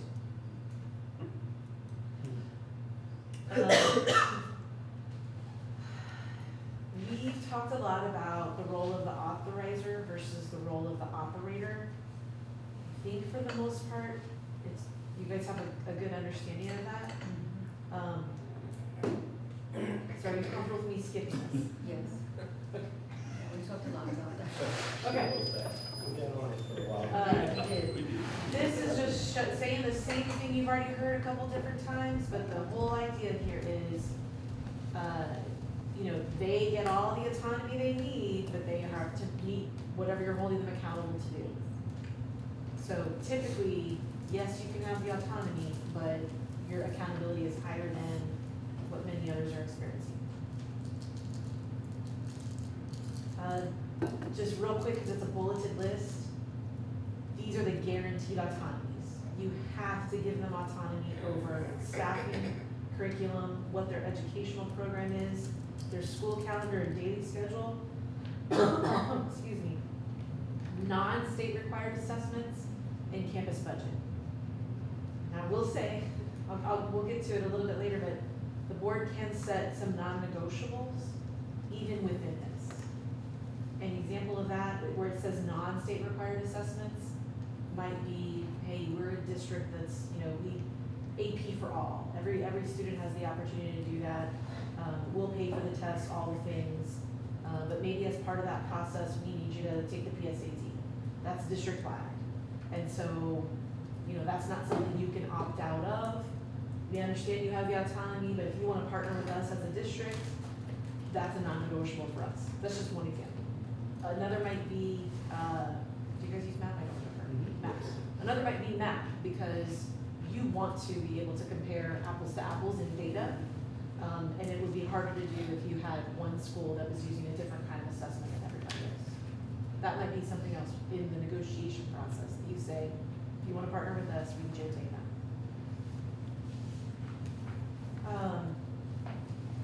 highlight or headline for this slide is just, and I mentioned this earlier when David asked a question.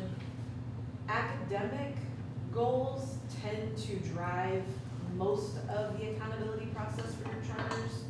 However, the financial can make or break a charter, and charters have been revoked for not meeting financial goals. And then the other one that is not, I want to say it's not important. The district has more discretion in identifying what you're gonna hold them accountable for in organizational health. That can look a variety of ways. And it's really what you can, one, what you think is important, and what you feel like you can monitor effectively. Because organizational health can be everything from educational program, like we say we're gonna do this model, are you really doing that model, and are you really implementing the fidelity? And we are gonna be, the only way we're gonna be able to know that is if we visit your school X number of times throughout the year in a really structured way. Other things that you might see here might be related to staffing. There's really a gamut. If you think about organizational, it's everything but academic and finance, all the other components of what goes into a school. But again, you have the opportunity to set out what those are at the beginning and put that in your contract. Let's skip that. I'm gonna skip that. Well, let me go back. So slide 26, this is the first time that we've shared this cycle. So when we're talking about authorizing, there are 5 phases. It begins with planning, and I'm gonna hit for each of these, what is the board's responsibility in each phase? Because the board does have a certain number of decisions that have to be made in each part of the process. But 5 phases, you go from planning to an application process and decision-making to pre-opening. How do we make sure you're gonna be able to open successfully? And then once you're open, there's a monitoring phase over the tenure of the contract. And then lastly, when that contract is coming due, renewal and revocation decisions. And so we're gonna break each of those down into individual phases for your context.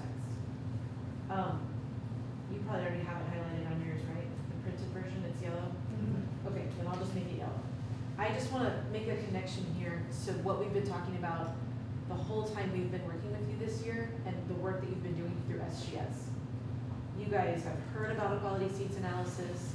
You've heard about the importance of looking at a comprehensive set of data every fall to guide your decisions.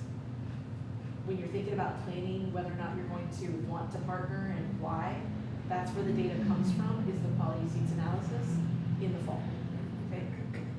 And that should include what Paul talked about earlier, data related to what the community wants and needs.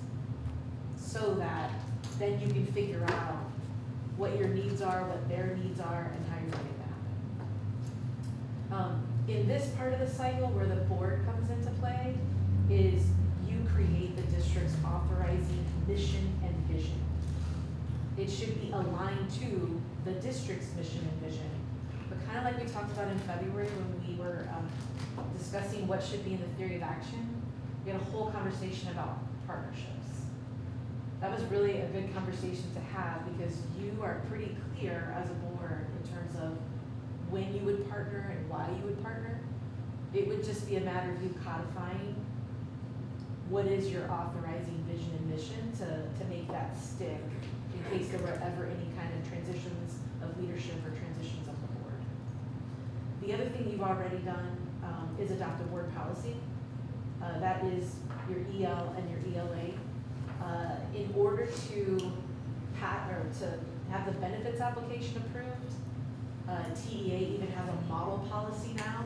They probably didn't have a model policy when you first started, right? No. Yeah.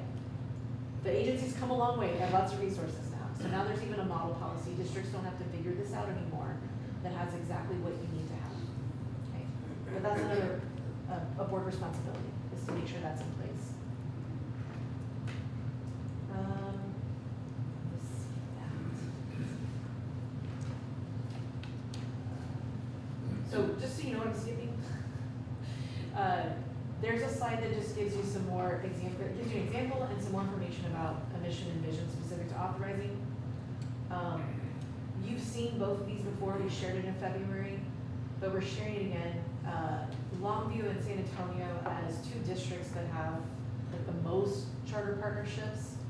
They're in their theory of action, there's a lot of conversation about the role of the partner and how the district and the partners work together. Just as an example of how you codify that, if that's part of your overarching strategy. The actual model policy that I referenced is linked here. The agency even has, if you don't want to use the model policy and you want to create your own, there's a rubric for how to create your own policy. You might have adopted the agencies since. Okay, gotcha. I want to check it.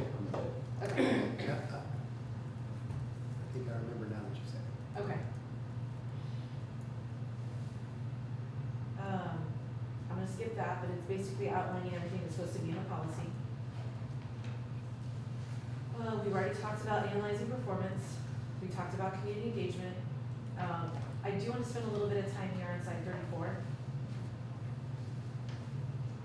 Very seldom have I seen a district be able to do this, for many different reasons, but best practice, an ideal timeline for authorizing is 2 years. That is not often the timeline that we use, but typically you would want to give a school that's launching in the fall at least a whole year to be able to plan for that launch. That's like an ideal runway. But to do that, then you would need to approve their school being opened as a charter school, authorize them a year before it launches. Oftentimes, I see this whole timeline condensed into a year or less. So it's doable. It just means they have less time from the point you approve them to actually getting ready for opening a new school.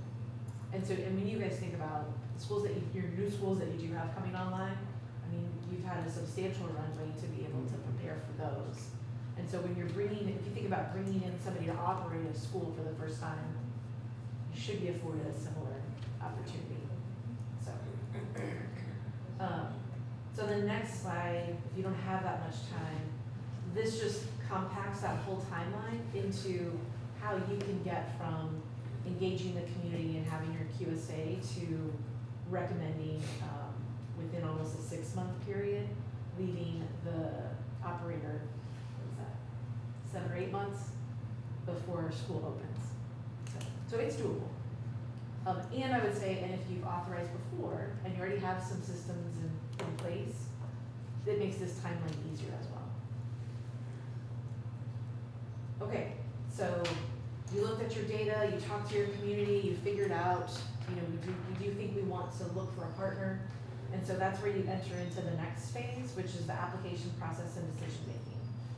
And so staff will be the ones who are putting out a call for quality schools. They'll be the ones evaluating the applications, but they will be bringing to you the recommendation to approve whichever partner it is that they're recommending that meets the needs that you've agreed upon before.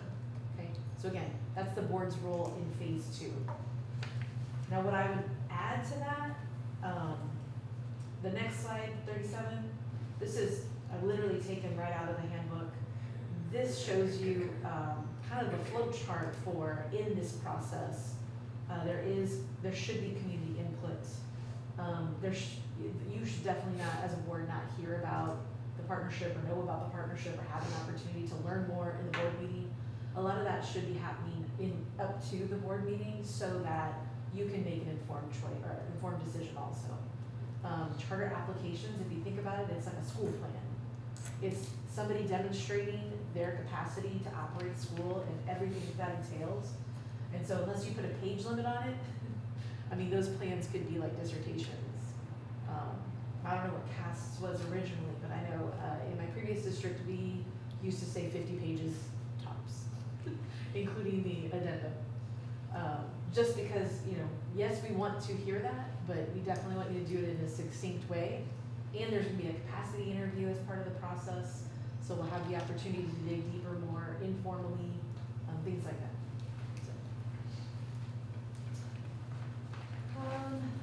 So we talked about the mechanics behind this in terms of articulating the need, asking the right questions. Your policy should also include what goes into your call for quality schools.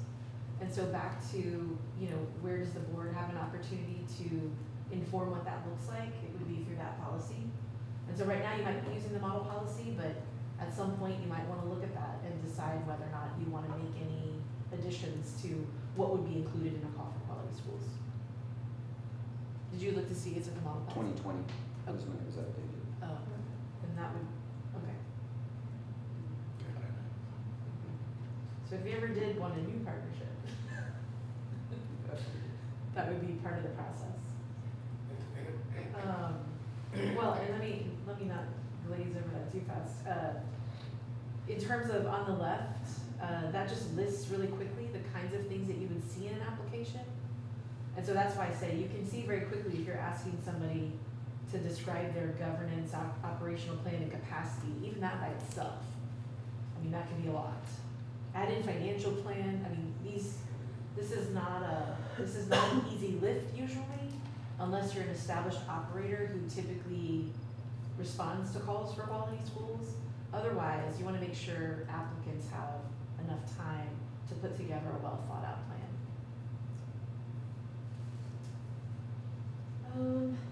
Okay, so I'm gonna skip to phase 3, that's page 41.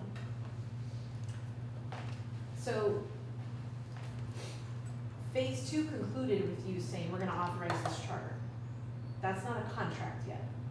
That's you saying, they gave us their plan, and we liked everything they said and what they shared in terms of their ability to deliver. Now we have to actually create the contract that will identify who's responsible for what and by when, and how we're gonna live together to some extent at a high level. The board does have to approve the contract.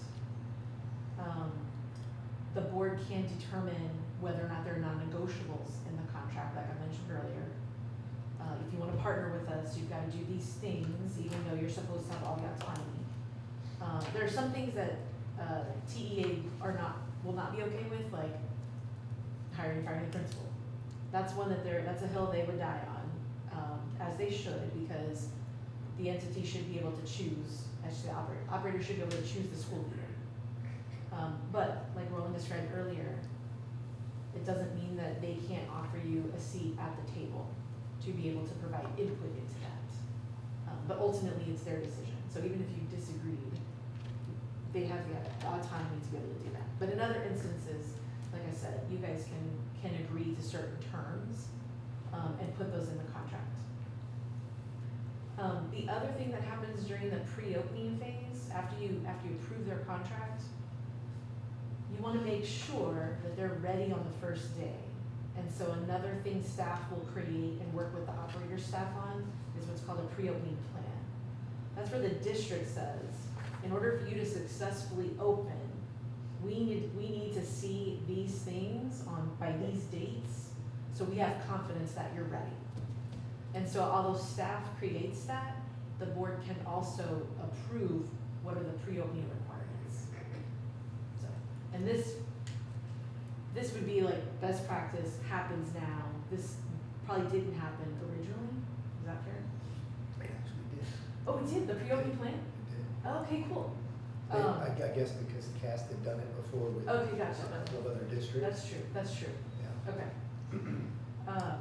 Okay, but so that's pre-opening. You have to have all the confidence, because there has to be a point at which, if you don't have confidence that they can successfully launch, then you have a bigger decision to make about whether or not you're going to allow them to launch. And what I always like to tell people is, think about the families in this situation. And so back to, we decided to get married, we've got that contract. How can we support one another in getting to a place where we have that confidence? And so what's really critical during the pre-opening process is relationship building. From your district staff to operator staff. Sometimes that even can happen. They have to have a board also. Sometimes that's even boards being able to get to know one another and things like that. District board members often attend partner board meetings. Is that something you guys have done? Okay, in some districts, sometimes board members will go to their board meetings to hear what those conversations are like, and again, kind of getting a sense of, we said we were mission aligned at the point at which we partnered. Do we see evidence of that? What does governance in practice look like? Because again, back to the organizational aspects, these are things that you can hold them accountable for.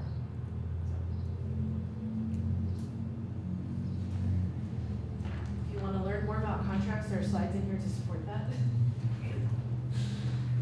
But like this slide in particular, this just gives you an idea of all the kinds of things that are included in the contract. And so if you think about what's going to be required to come to agreement on these things, I mean, that's why we put the clock. Time and consideration is going to be needed.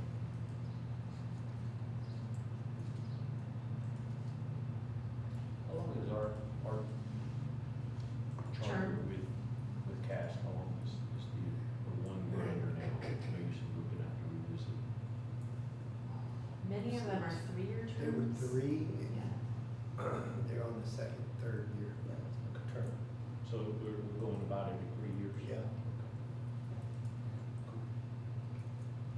So if you enter into a 3-year term contract, how do you break that contract? How do you what? If they're not complying with what you want and you said, Yeah, you there's can some- terminate, so how do you terminate that contract? If it's 3 years? Before the third.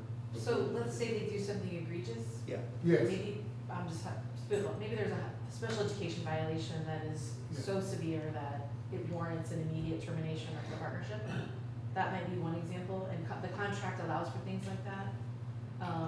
Were you gonna say something? It may, the type of reason that you would terminate would have a certain length of time of notice. So let's say it was almost at the end of the school year, and there was a reason to terminate. You may not be allowed to terminate it right then. You may have to terminate it at the end or at another time, 180 days, because you don't want to disrupt the school, right? But if you had something, say, in October that occurred, you might say, we're going to terminate at the end of the school year. And that way, it's not disruptive. And by the way, gives you the opportunity to deal with it. Now, you can also threaten to terminate and tell them to fix the problem, which is yes. generally what happens. If you see the last bullet there, part of your contract has to include campus interventions and sanctions also. And so you typically what that means is you would outline giving them a notice of concern, how long they would have to fix that, a notice of breach if they still had not. There might be a notice of putting them on probation. That would be another option in lieu. Instead of terminating, we'll give you a year to get a better result. We'll give you a year to fix whatever the concern was. And then if you haven't done that, then move to revocation. So, there are lots of different ways to do it, but that is supposed to be outlined initially in the contract from the beginning. Okay.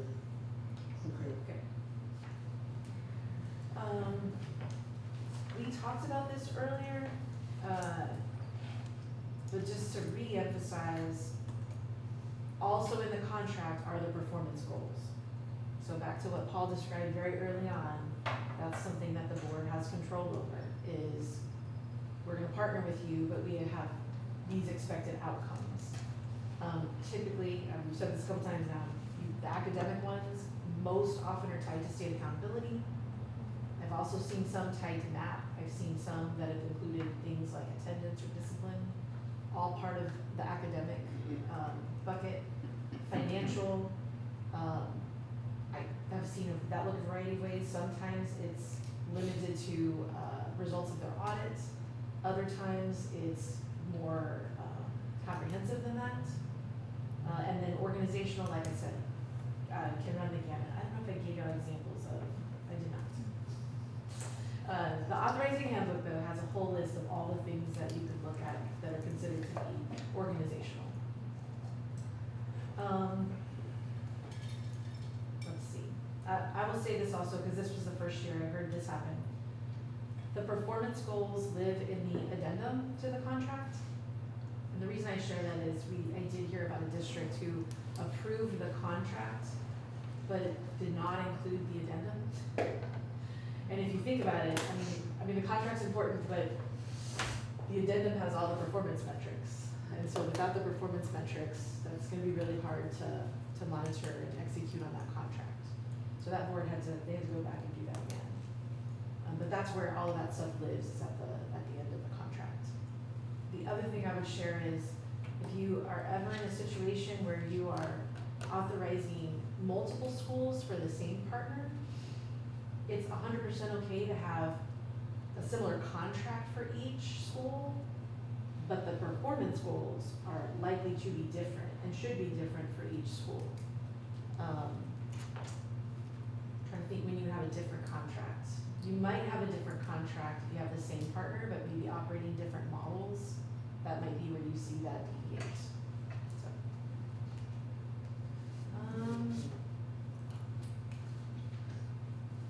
do we need to spend pretty much amount of time on this? Okay. Okay, let me share this. So when you think about funding, and y'all probably know this given that you have an existing partner, you know, the district gets funding from the state to operate its schools. Now you've brought a partner into the equation, and you have to figure out what their budget is. So one of the first things the district has to do is determine what its fees are. Because there are gonna be things that are just the cost of doing business as a district that is irrelevant to a partnership. You know, funding the superintendent's office, funding the board, funding the athletic stadium, you know, things like that have nothing to do with the partner's operation specifically, it's just running the district. There are fees for that. The other thing the district needs to think about and cover its costs for are fees associated with authorizing. So all the things that we've talked about in terms of staff needing to put out a call and monitor performance and report to the board, all these kinds of things, there's a cost to that as well. And so initially the district determines what that cost is, holds on to that, does not give that to the partner. That's just the management fee, administrative fee, what do you guys call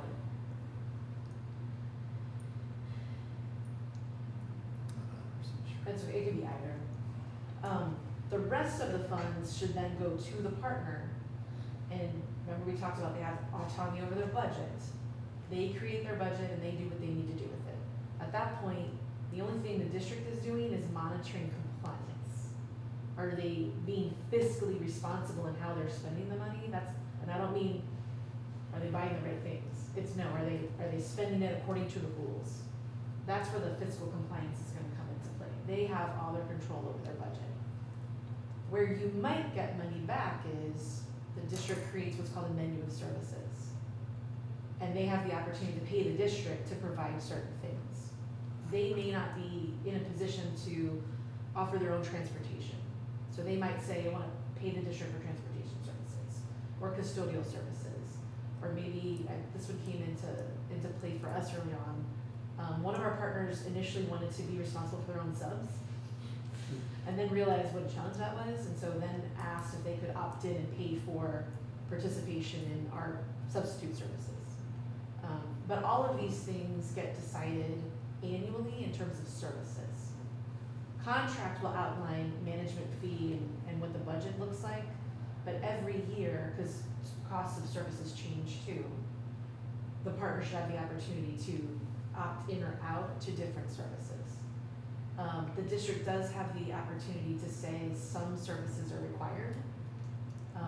One district that I worked with initially made the mailroom optional, which might seem like not a big deal until you realize really what the purpose and the function of the mailroom is in terms of communication within the district and to schools and from departments and all the things. And so eventually said, no, that's something you have to do. That's kind of a silly example, but the district has to go through the process of kind of figuring out what all these different services are, and the partner can opt in and out every year in buyback services. So. If you were interested, this is just a list of what some of that looks like in another district. The menu of services, although referenced in the contract, is separate and apart from the contract. Let's skip that. And then move to phase 4 monitoring. So we've successfully opened, we're running our school. Now we get into what's called the monitoring phase. And so the majority of this is really staff focused, in that staff has to figure out how they're gonna successfully monitor. The contract might have outlined some of the types of monitoring and the frequency, but when it comes down to what that looks like from day to day, like I'll give you an example. You might have said, we're gonna do a school visit twice a year. Well, now staff needs to figure out, okay, what's the protocol for the site visits? Does that differ in year 1 versus year 3? Who's involved in the site visit? How long is that gonna take? What is the communication of results from the site visit to the campus? There's a lot that goes on into that one activity. And so when we talk about monitoring, staff needs to figure out, in order for you to ensure that they are compliant with everything that they're supposed to do, because you're still the LEA, you're still, even though they're operating, you have to make sure they're following all the rules and regulations and laws and whatnot. And so how do you do that? So staff figures that out, and then for the board, they should share with you once a year at minimum in an annual report how that school is doing. Most districts do this around the same time that you're looking at the QSA. So it's usually in the fall. Sometimes it's very seldom in the same meeting because the QSA has so much involved and so much data. But typically right after that will be the annual performance report for their charter school. You guys have probably seen that, right? Yeah, When do y'all do it? In, typically in the fall. okay, like October, November? Yeah. Yeah. One of the reasons, there are a couple of reasons that you want to be able to see this. One is every year, regardless of whether or not they're up for renewal, you need to know whether or not they're on track to meet their goals. Academic, financial, and organizational. That might be one of those times, even in that moment, where you decide, you know what, they're not up for renewal yet, but this is not looking good, they're gonna be on probation next year. We're gonna visit them more frequently, we're gonna do different things. Staff will bring you what those recommendations are after they present the data. So do you guys do it in separate meetings? Usually in one meeting, here's the annual report. Yeah, we don't, Yeah. we don't have to do it separately. Okay, so then in the same meeting, you'll say, and these are our recommendations based on the information shared, yeah. Okay, let me show you.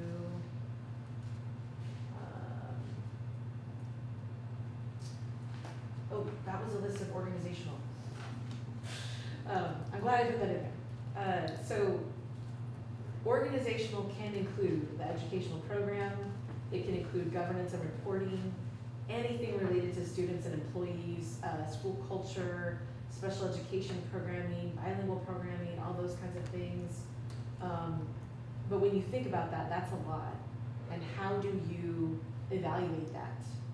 So when we talk about systems and structures for monitoring, staff determines what that looks like, and then they'll bring to you recommendations. I did not put an example of what yours looks like, but I gave you an example of where there's one partner for multiple schools, just so you can see what that looks like when this board hears about a particular partnership and the annual reporting. So it's still pretty high level. It's those 3 buckets, and it's pretty straightforward in terms of either they met, they didn't meet, they partially met, or they exceeded. And they have a rubric that defines how you fall into those different buckets. You guys probably have something very similar. Yeah.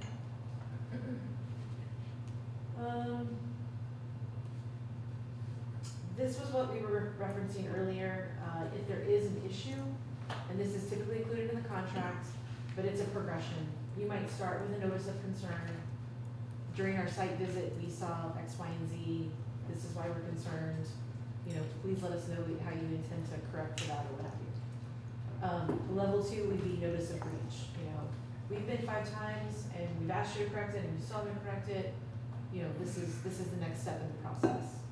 Then we might get to notice of probationary status, and then 2 more steps, then there could be notice of revocation review. Again, just progressively trying to tighten it up to get them to comply until finally we might have to revoke. And this is in their contract? This process should be in the contract, typically in the addendum.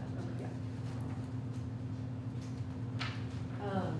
So monitoring naturally feeds into the renewal and revocation decisions. So similar to the application process at the start of the partnership, in a renewal year, you want them to submit a renewal application. And that's really their opportunity to show you how they've done and how they've met all of the metrics and all the things, or give context for where they have not. And so then staff will review that and then make a recommendation to the board as to whether or not their contract should be renewed or not. This is a silly question, so, and I don't make fun of me, but, so say we have 3 partnerships, 3 different campuses, and they're getting a lead. TEA, does TEA look at them? You Because they're partnership, we look at them, but we have to tell our community about their letter grade on these campuses. But we're not to be held accountable, but we are to the community in a way that, well, it's your district kind of thing. They don't understand the oversight ends with us approving the partnership. And then the partner has to But that's where the explain why. monitoring is super important. monitoring, but, and so the TEA is not gonna say, well, that campus has gotten this letter grade this many times.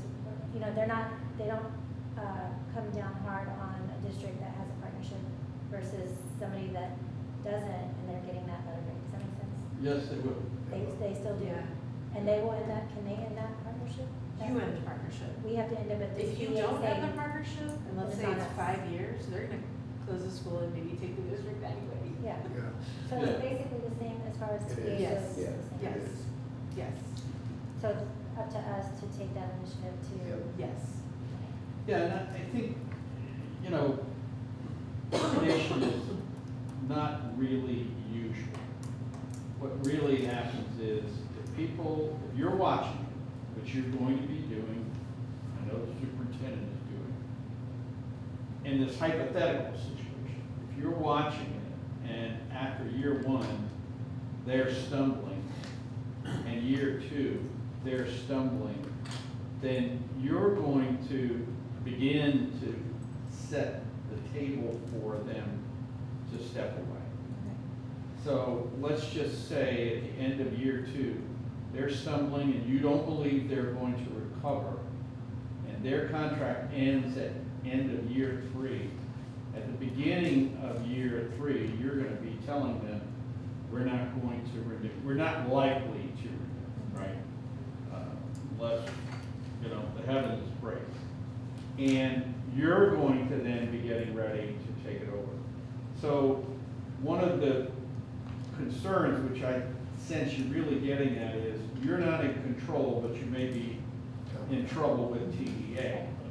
So the real, in my opinion, the real answer to that question is you set your time frame sufficiently short that you're not going to get into ultimate trouble. And, you know, ultimate trouble means 5 years of failing. Right. Right? If you give them a school and they're out of the box failing, you know, and they maybe, then you're going to probably be thinking about terminating them at the end of 2 years because you don't want to set yourself up. But it happens more. It doesn't usually happen in a legal way, right? You've got the legal parameters of 3 years. But it usually happens in an organic way. They're failing in year 1, halfway through year 2, their formative assessments are looking like they're going to fail again. You're telling them, by the end of year 2, you're going to be out of here. You know what I'm saying? Right. So it's not like you're helpless in this, but yes, you will be judged by TEA as if it is your school. I mean, it does make sense because you don't wanna get that far behind, and you have a lot of catching up to do to get them where they need to be. So But if we it's- don't renew their contract, are we out of trouble? You'll carry, you'll carry that letter grade into your new school. Yes, you will. Now, there are ways to stop that, but they're few. We would have to take it over and Turn it implement around. the program and turn it around. Correct, Okay. correct. Which is, okay, so now we come back to the start, which is why authorizing in the first place has to be rigorous, right? So if you're evaluating a school that has, in other Texas communities, been a B grade or better every time, then you're not likely to see that kind of situation. If they're D, then you're probably not gonna authorize. So that's why it becomes important to be proficient, to be good at authorizing. Now again, you're probably not gonna do a lot of authorizing.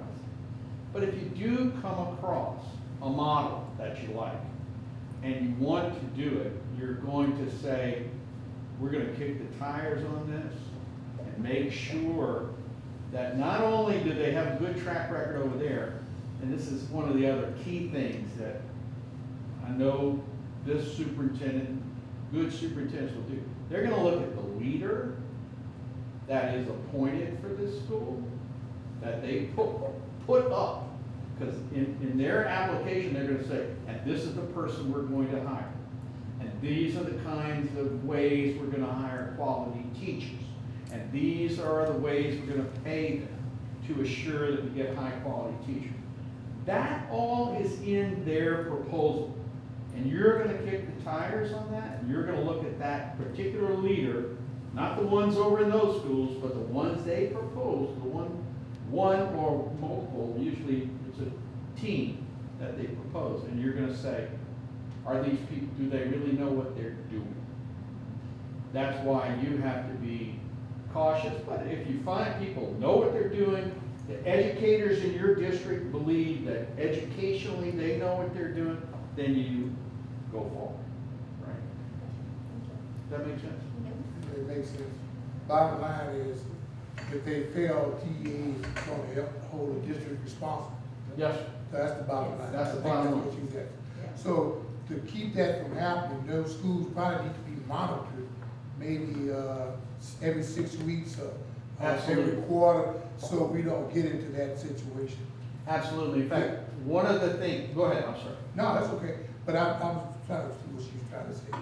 But we will be held responsible, so we have to do a good job of making sure that they stand on. They're doing a good job. Yeah, right. And like, one of the things that I'm like absolute about is they have to come, now we're getting into details here, but this is how I think you can and will protect yourself, your superintendent will. One of the most important things that is done during the school year before the tests are taken is that interim tests are administered, right? You all administer interim tests, so you know whether the school is on track or not. So one of the more important things you would do in an authorizing is you would say, and what test are you going to use to monitor yourself during the school year, and do I believe those tests are the right tests? And if you apply those tests, then they'll give us good data and we'll know Where we are. where we are as we go. Gotcha. Right? Y'all have tests, Yes. right? You just can't sit back and hoping that they're doing it. There you go. They need to be monitored. Absolutely. Right. But the Because we're gonna be superintendent held is responsible for it. It's tricky. Say again? But the superintendent can't tell them to do it. Yeah, but we still You could still have to monitor monitor, other but ways. you can't tell them. Give them Well, direction. You can certainly raise a concern. Right, But before you ever You start, guys get to though. weigh and measure them publicly every month. Yeah, Yeah. before you ever And they know start, that. you agree on what the measurement's going to be, right, and in that sense, you're telling them what to do. right. Now, if you get bad results, yes, you can't tell them what you do, you can encourage them, you can, but you then can start acting on your own behalf if it looks like they can't get themselves out of the ditch. Okay, So at the end of that 3 years, let's say everything's fine, they're doing a good job. We just decided we want to take over the school. We can just end that contract. Yep. Correct, well, you just don't renew it. Yeah. And that's a good segue. The last thing I wanna say about this is, there is a timeline. So, contracts are usually school years, so if 2027 is the renewal year, that concludes by June 30th of 2027.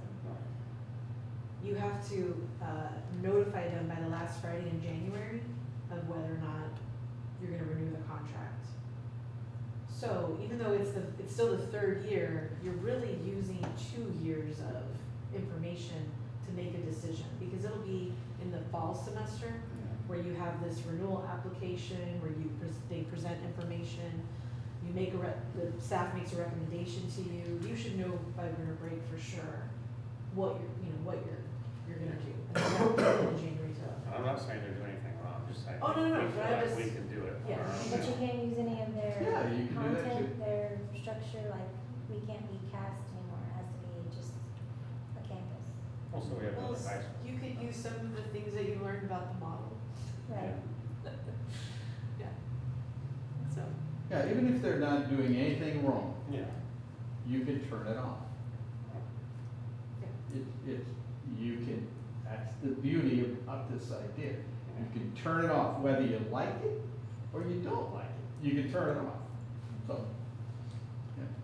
And then I would say, if you choose to renew, the board makes that decision, let's just say December, January, then you go through the process of creating a new contract for the new school year. It's always 3 years. No, that's totally up to you, what you want the term to be. 10 years. In fact, You make it the longest. Just a minimum of 3. Well, then if you've had a partnership that has been successful for, let's say, 5 years already, Yeah, you might be comfortable with a 5-year term. yeah. You know, if you've had a partnership that's been rocky, they were on probation, you know, they made it to renewal, then you might say, well, we're just gonna do a 1-year term and see how that goes, and then come back and Yeah. go through this again. That's, again, you set the parameters. there are actually some schools out there that will only work with you for 3 years. They will walk away. And Third Futures is that school. So Third Futures is a school that generally gets approved for failing schools to turn them around. Yeah. And when they contract with you, they say, we're gonna turn it around and give you the keys back. So, not everybody is trying to hang on to it either, so, Yeah. you know, lots of different ideas out there. Okay, I'm gonna skip a lot of slides, y'all.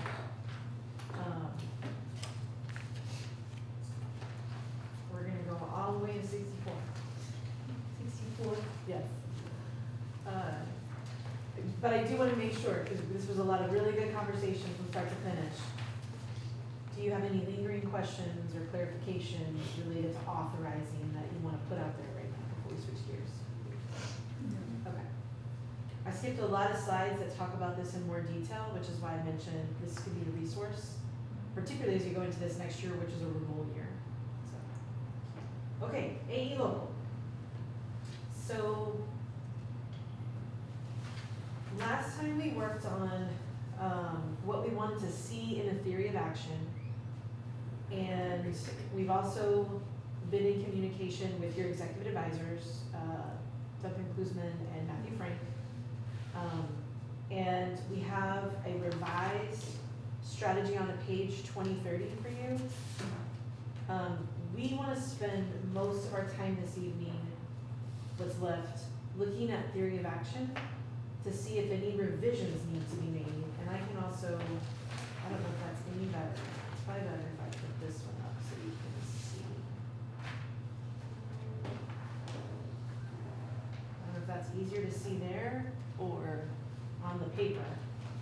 But the idea is that if you're in agreement with all of these pieces, that all of these pieces will be reflected in a revision to AE local that will come to you. Shane, I forgot when you said it, June? Yes, June. Okay, that would come to you in June. But before we can get there, we need to get your eyes and feedback on, what's called the theory of action. So that's right, that's under the second gold bar there, and it starts with if East Central ISD maintains. If you guys could read through that, then we wanna open it up for conversation.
Okay, so AE local is the district's educational philosophy. So the theory of action should be capturing, these are the things that you think are most critical to ensuring that you meet your goals as a district. And they should be long-term. So if this board were to totally change tomorrow, or you had a new superintendent, they should be able to see your theory of action and understand what are the most important practices moving the work going forward. So with that context, what do you think of what we have here? I like it. Yeah, it's good. I think it's everything that we've talked about that's important in reaching our goals that we've set for ourselves and we've discussed. Was there anything missing? Anything that you feel like y'all do talk about all the time that doesn't show up here? I don't think so. I think it's, from the quality of seats analysis to the monitoring to upskilling, ensuring, I mean, I look at all of those words, developing. Okay. I think that those key words say what we want to see happen. Okay. We did try to make a really conscious effort, especially since you record, to use the words that you used. Yeah. So, are there any words here that are concerning, or these are the words?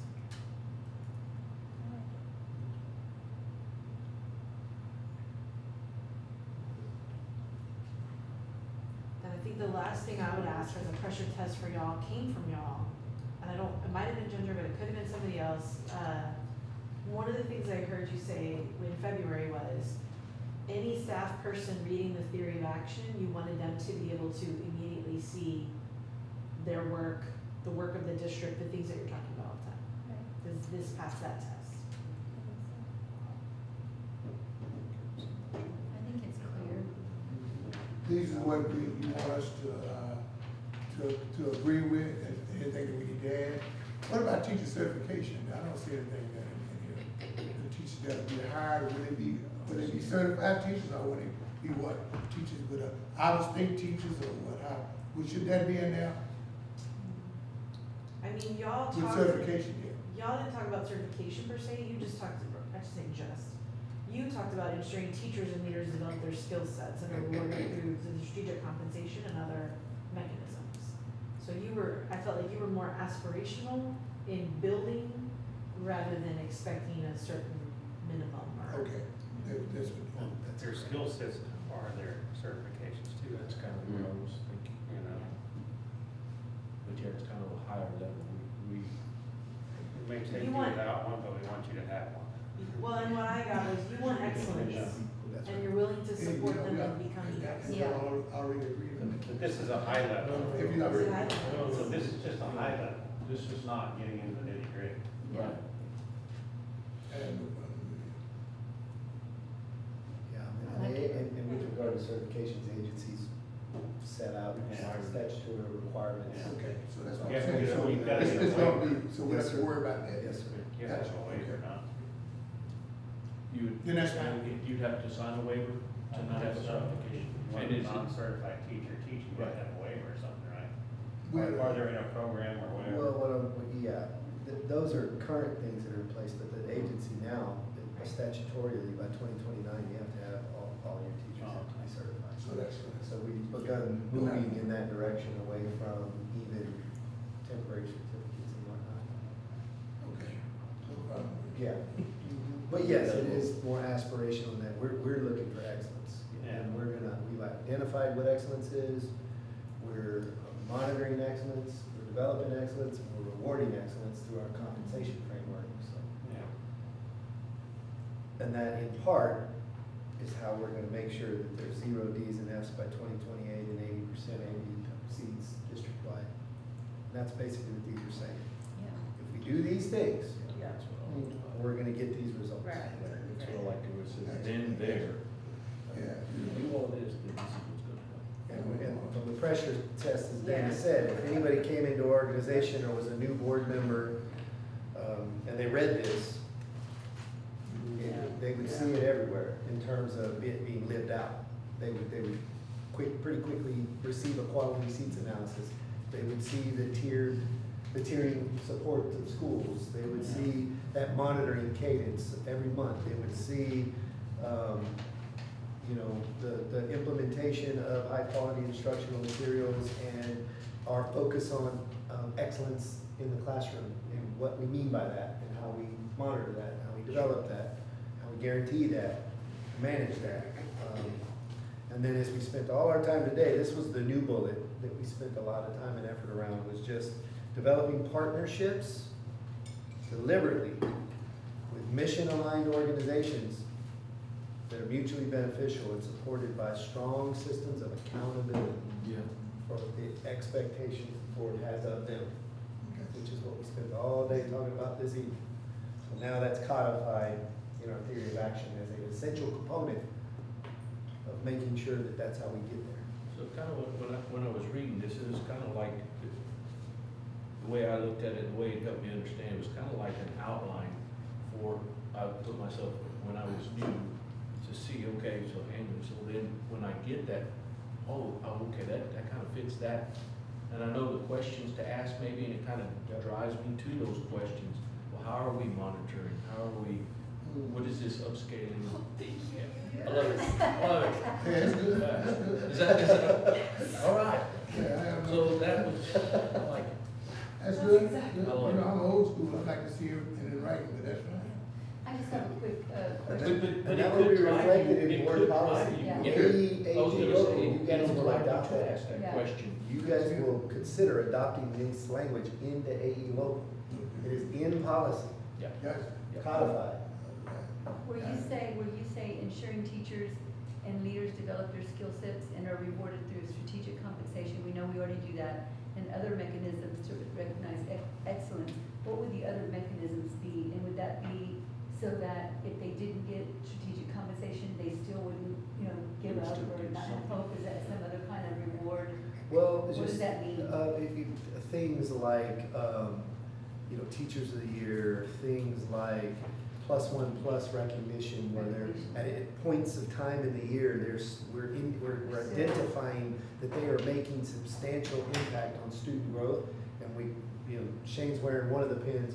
There's a different color for every time they earn one, and so if they get it the first time, it's black and gold. The second time, it's red and gold. The third time, it's green and gold, and so they start to stack them up on their ID badges.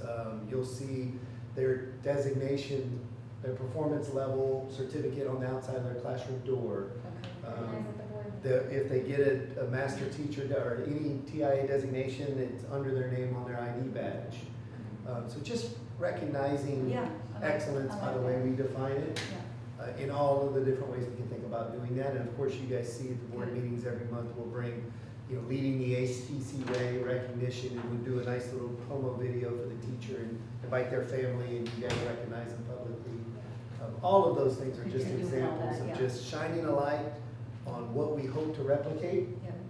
by reinforcing what we mean by excellence and showcasing that. Because we know it's not I like that. always just about the money. Yeah. That's right. The money is important, absolutely, we have to take You care got of it, it. too. But it's all those other things, and that's why the growing your own kind of concept has been, I think, has favored us in a lot of ways, because these other things that we do is a genuine reach out to them to let them know how important they are. And people have to feel good about themselves and about what they're doing or whatever. Yes, money is important, but these other things, and so, I like that. yeah, I like it. I mean, it's really clear. If this happens, then this will happen. Yeah. Because when we first started looking at some of the goals and stuff, and I was thinking, wow, it almost looks like, oh, this is bad. This year is gonna be this, but this, and when you kind of look at all of that at first, you go, and you know where you're starting, it's like, And the beauty of it is. but this makes it clear that, yes, and here it is, we're documenting that if we do these things and wholeheartedly embrace this has to happen. We set ourselves up for this to happen. And we've seen it happen, Yeah, right? yeah. That's the neat We've part. set ourselves. We've already started, if we're Seen doing it. this, Yeah, this is exactly. what happens. And it's, you Yeah. can repeat it, right? So adding so the two components that are in your current AE local that will be added, when it comes back to you in June, are the theory of action and your board goals. The other pieces you already had in the policy, but to kind of enshrine this and make this your educational philosophy, those two pieces will be added. Okay. That sounds good. Yeah. Great. On a roll. Yes. Sir, Yes, sir. Yes, girls are 3 hours away. 4-0. Okay. All right, we're in a playoff game tonight. There's a playoff softball game tonight, so we're Gotcha. we're getting score Everything, updates. Okay. Got a brand new quarterback down there playing. Planning for next year probably sounds really ambitious. It's really in the context of SGS and from the board's perspective. So we have one more lever that we haven't spent a whole lot of time on this year, that we just want to touch on, and then review all the things that we've talked about and just get your feedback on, we really want to focus on this, keep doing this, or we really want to add this to the mix or spend more time on this. So to do that, you've seen this before. The first 3 workshops, we talked a lot about 1, 2, and 3 there. The last essential action in SGS is related to developing collaborative and sustainable central office structures. So like we said at the beginning of the workshop, this is the time of year at a district level, at a school level, we should be making sure that we're organized and set up for success in the coming year. And so there are 3, what do we call them? Practices for this essential action that I want us to look at. The first is central office capacity, and the headline here is essentially, do you have somebody driving innovation? Typically a chief innovation officer, you do have somebody, not named that, but in that role, correct? Okay. And then the other piece is, and do you have cross-departmental collaborative structures and routines? And, I've seen Yes. firsthand. Yes, you have those. And then, not asking for insider knowledge or anything, but are there any changes that you already know about or have talked about potentially for next year? Or are you largely gonna continue with the structures that you have? Continuing with the structures Okay. we have. Okay. We've talked a lot about this, growing into this role of chief innovation officer, financial constraints as they are, working with Matt and said, that's something we're just gonna have to punt down the road and figure out, when the time's right. But the role that plays, we're intentionally developing and executing. And it reports to you, And reports to. because that's another key Yeah. aspect of the role. Yes. Okay. The second one, we spent the whole majority of the workshop tonight talking about quality authorizing. What is authorizing? I'm asking for a friend. Just in case. We'll reteach it after this. Second. Second teach. Yeah. Yeah, there you go. Yeah, there's some words that go with that. You're gonna be an IBS, invoice suspension. Okay, and then the third one is sustainable resource allocation. And so this is making sure that you're prioritizing funding for what's gonna impact student outcomes. And so I don't know if there's anything there that you want to talk about, or that's, you feel like you have good systems for that. And well, the self-assessment also assesses that, at least from the board's perspective. So based on what I saw in the assessment results, you're in good shape. And I already Yeah. cheated. Oh, you already don't? I'll make a comment. Take it I'll make a anymore. comment about the last one, Yeah. though, with regard to resources being allocated dependent on their return on student outcomes. With principal strategic compensation, and the fact that, like my scorecard, the lion's share is student outcomes. And student outcomes is defined by North Star and the board's goals. What we have seen and heard from principals is they're super clear about what we do, or they do, or invest in, and how that directly correlates to impact for students. And they're no longer interested in things that they can't draw a straight line between this investment in time, people, and money, and its impact on students. If they don't see the impact, they ain't got time for it. And so that's what this is talking about, and I think, I'm only highlighting that because all of the effort that we're making to align all of this work to the mission, is starting to be realized. Mr. McKay, he works, him and Joy work directly with the principals as evaluator and coach, and echo that if you want, or add to it if you want, but they are super clear. That's great. Yeah, very much.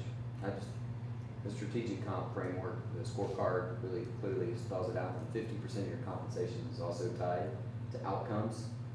Yeah. I mean, and then 32% of it is around instructional leadership, so how well you're leading your campus instructionally. And only 18% is really around operations.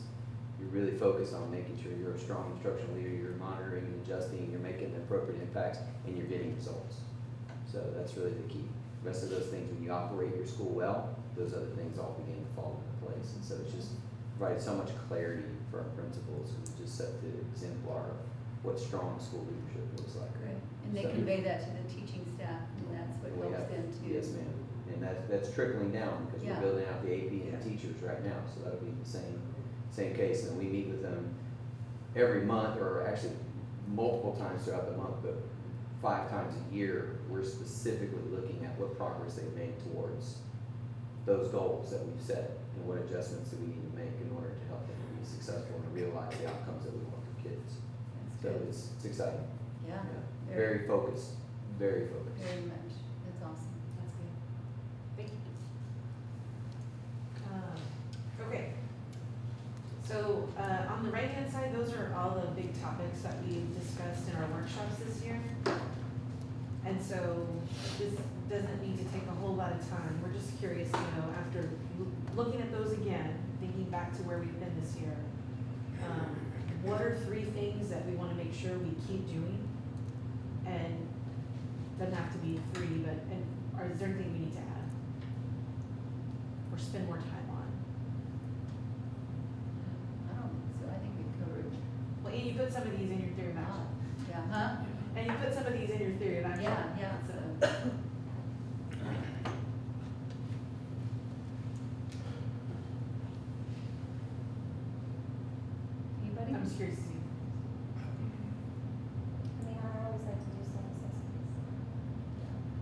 Okay, I think those are.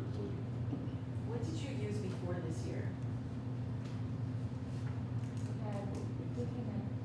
Was it Region 20? Yeah, we had, one year, Region 20 came in and did a workshop with us in a self-assessment. And TASB, Esperanza came in one time and did a little bit of that, and another self-assessment as well, using their framework.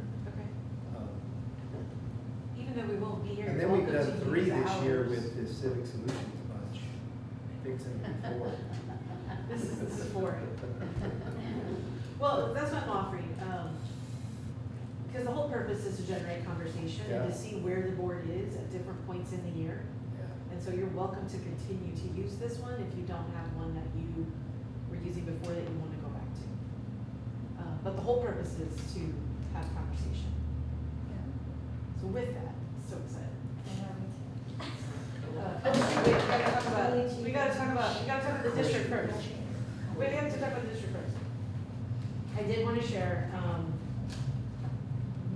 nothing changed from quarter 2 to quarter 3 for staff. But this is how the staff self-evaluated the implementation of the key practices in SGS. So, like we've talked about before, blue is as high as you can get. They consider those practices to be in a good place and sustainable and in policy. Green is considered full implementation. Yellow is an area where they think they have work to do still. And you don't have any red, but red would mean we haven't started that yet. So for the most part, with the exception of progress monitoring and intervention, which I understood, is that one specific, I'm trying to remember the rubric. Is that one specific to authorizing or all schools? It's all schools. Okay. Do you know why you guys put yellow? Because they're not all, we don't have all 80% AB schools. No, gotcha. Yeah. Okay, okay.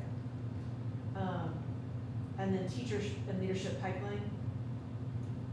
Is that because that is also still coming together?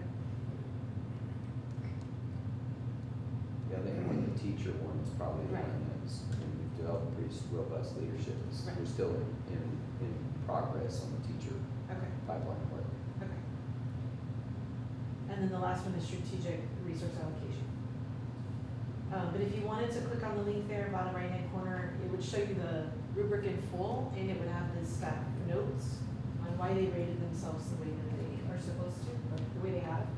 I'll also offer, they'll do this one more time at the end of this year, and your year 2 in SGS. So I would not expect any year 2 district to be all green and blue. Yeah. There's still work to be done and opportunities to improve. Yeah.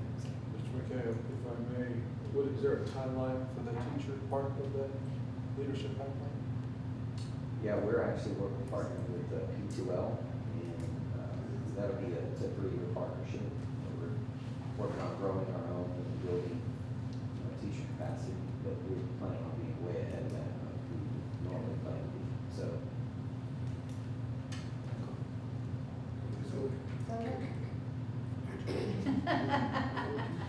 This is almost over soon too.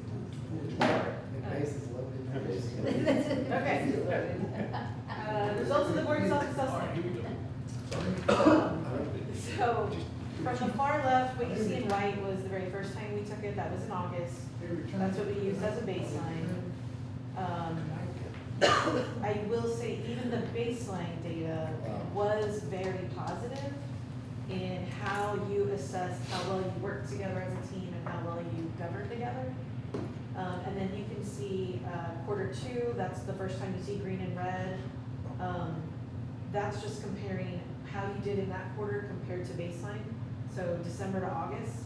And so you can see where there were a few areas where there was some more disagreement, but then over time, we've definitely tightened up, and so I was really shocked today, I've never seen this, where a board has been 100% aligned on their And I think self-assessments. I know why. I think I know why, only because when we talked about it in February, a lot of the questions, Oh, gotcha. we didn't really Yeah, we had some- understand Yeah. how We to got some answer. clarity. So when we Yeah. got clarity, I think we're in alignment now because Yeah. we knew. Understand. You were probably in alignment prior, or But more. we were, aligned, but we answered it in a way that could have gone this way, or it was. Yeah. And to your point, though, the self-assessment, that's what it's forced to generate that conversation, which helps with that calibration. Agreed. That's why. I It like did, it it so much. evoked quite a bit of conversation. Yeah. But I've never seen 100%. So for that reason, you're gonna post that on the gold standard? Yeah. Central model, board, model, board. That's right. That's a good I one. mean, we won't tell anybody that the three of us did it together. And All right. we didn't copy off of each other. We did not follow each other. We did not collaborate in that way. There was a moment where I was like, did he all get Just the so you same know. group? No, and that's exciting That's too, it, because right? I was, when I was taking it, I'm like, oh, I hope everybody's gonna read it the way we discussed, and, like, you kind Yeah, of worry a little bit, yeah. but this makes my heart happy. Yeah. Wow. May not make mine too. I bet. This is a good group, really it is. Yes. I It is. think it's an Yeah. excellent group, and our admin, we work together really good. I think we have good conversation, and we are able to reach out to each other and discuss things and in a very professional and meaningful and thoughtful manner. So a quote, not my quote, but unified, but not uniform. Yeah. Oh, that's a good one. And it- It's not my quote, I can't remember where I got it, I think it'll have it Anytime we somewhere. always But I love it, it's discuss because, things, always we Yeah. ended with, because kids, because Yeah. kids, so we always keep that mindset. Yeah. Congratulations. Thank you. there was that, all right. Okay, so for that reason, unless there's something to talk about, I was not gonna look specifically at all the results, because y'all seem like you're very much on the same Love page. it. Good for me. Love it. Okay, so then, workshop reflection, we'd like to hear from each of you, in thinking about all the things that we talked about today. If you could use at least one stem and finish that sentence, about tonight, and then we'll conclude with the workshop evaluation of us, and that'll be it. So I want to say thank you, right? I want to say thank you to you and what y'all poured in, and then to my fellow board members, right? I want to say thank you for all the effort and the thought and the collaboration that goes into, because of our kids, because of kids. And then thank you to our staff, all y'all poured into our students. And to Coach's point earlier, my grandbabies, right?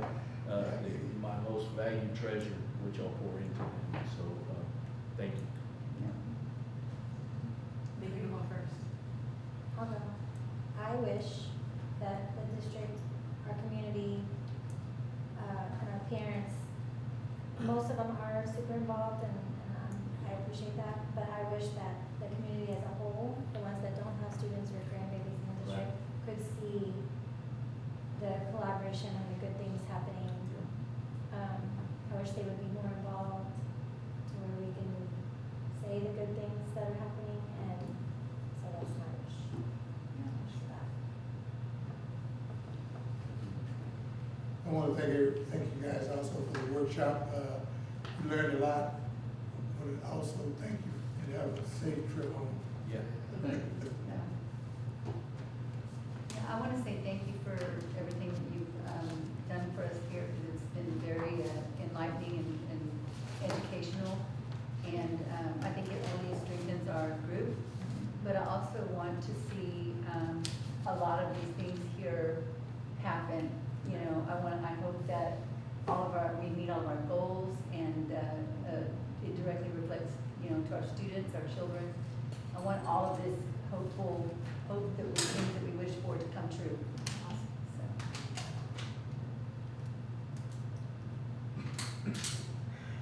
I guess all I can say is I just want more of this. I have really thoroughly enjoyed all of the sessions, but I don't know, today was just an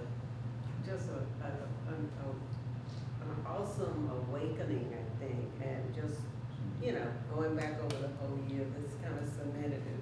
It's funny that, when we looked at the previous assessment things, and you can see the growth, the understanding, whatever it took to get us here, we were on the right path, and I think we have to have that same faith that, we will stay on the right path, for our students, for everything else. If we keep doing what we're doing, investing in what we know, and making good partnerships, and carefully thinking and considering and having the discernment and all of the things that, all of the requirements that it does. This is an awesome responsibility to be responsible for these little minds that are gonna be taking over the world in just a few years. Some graduating, getting ready to go to law school, and all of the grandbabies that are coming. You just think about all of the wonderful, so you just wanna block out all of the other craziness and negativity, because this is such a great thing. And as one, it's almost a wish that I wish everybody had this opportunity. I wish other schools that are struggling and dealing with a lot of other things that you see in the media. I think I've looked at school boards now more as a thing of all of us with different issues or different things, but all of us, because we should all want the same thing. So, yeah, Agreed. thank you. I look at these four and I got all this tonight. I wondered about this, I wanted that, I worried, and I got it all tonight. I mean, these sessions were all very, very informative for me, being the newer one. Got a lot of information, so if I'm gonna add a fifth, I'm gonna say I appreciate this last session and the way it was given, because I think I was asking, listening to y'all, and I'm going,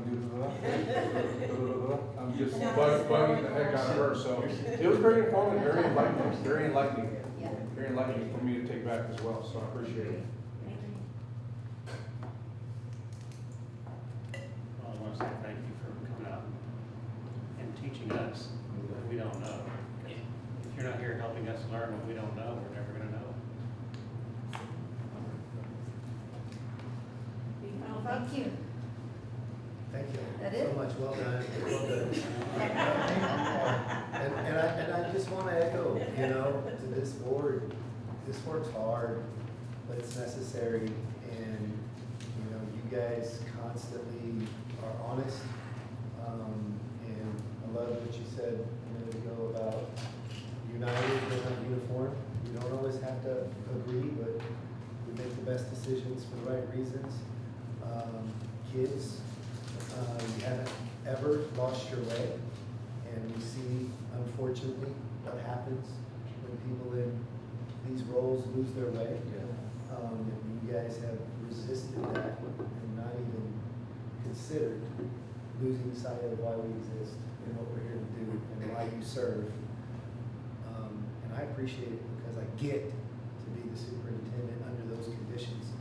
And because of that, have all of the opportunity in the world to realize these expectations and make these dreams a reality. And Mr. McKay and I, we are blessed, and all of our staff, and we voice that on the regular. I want you to know that. And that's how our staff feels about you guys and the way you operate. Thank you, we appreciate that. We appreciate that. I want to say something, maybe I'll let Danny go last, but I've worked with well over 100 school boards in different capacities, in different states over the years, and this one is an exceptional school board. Oh, wow. Really Thank is. you. I'm not kidding. Y'all are cohesive. The newer members are in the groove, and I think, you have an appreciation for the stewardship that you have, right? You're stewards of the taxpayers' money, you're stewards of the children of this community, and you act like stewards. And that's really special. You should take hold of that and embrace that. That means a lot. Thank you. I think he's very careful about not saying the older ones. You can say it. Yeah. I can't top that, other than thank you, it's been a pleasure working with you guys, and I'm a taskmaster, I forgot about the board operating procedures, so let me just say this. We, shared, I think they printed for you, right? Everybody has a copy? They are. If you have, those are the revisions that were made based on the feedback that you shared last time. If you wanna make any additional changes, just go through Cambry. Otherwise, if you're fine with the revisions that are reflected there, then I don't know if that'll come back in June with the other things to the board for approval, but, that'll be the next Keep step. that in mind. Yeah. Yeah, and obviously we'll have a little time, we Absolutely. go through it. Yes, and- yes. Yeah, okay, yeah, no, I was kind of browsing through it Yeah. in between, okay. And then for us, we appreciate all the kind words, but TEA actually wants the evaluation. Well, she didn't look in the back. so- Event evaluation. Nobody said I couldn't. She already It's did. not cheating. It's not cheating, it's being, what's the word? Did you really, Ginger? Proactive. Huh? Did you already go to the back door? No. Oh, I did. Oh, He did. oh, you did. He called me a cheater because I looked it up. And so she gave me, she set precedent. Mine can't. You can You paper. should just cover over, coach. That barbecue. Paper. Yeah, Pretty good. It's also, Hover over it, and then the little yellow icon should pop up on the bottom. You see it? Yeah. It popped up. Did it come up? Second one. Okay. Yeah, I got it, it was just on the time. Well, good luck to you. I've got a few opportunities, but, that's great. My nephew just graduated in Did you engineering. go down? Can I touch yours? This Yeah. game last week? I can send you aerospace. my 6-year-old grandson. Friday. So you It can took him a little while to find a Yeah. job, Yeah. but, I told you, I said, Okay, yeah. aerospace industry is growing. There you go. It's, It is. you got Taking them to the air show. nice guy there, but When you they have get to back, have I'll get you. two other very solid Yeah, they get back. knowing and Yeah. But, I mean, there's so many different kinds of engineering. There it is. mechanical, Yeah. mechanical, He's civil. Civil, Yeah. yeah. Yeah. And they gonna stop. Buildings and roads these days. Yeah. Waterways and all kinds of stuff. One of the projects he Yeah, that's what I'm sewage. Basically, redoing a whole plan. Look at you, take it. Oh, yes, ma'am. Small projects.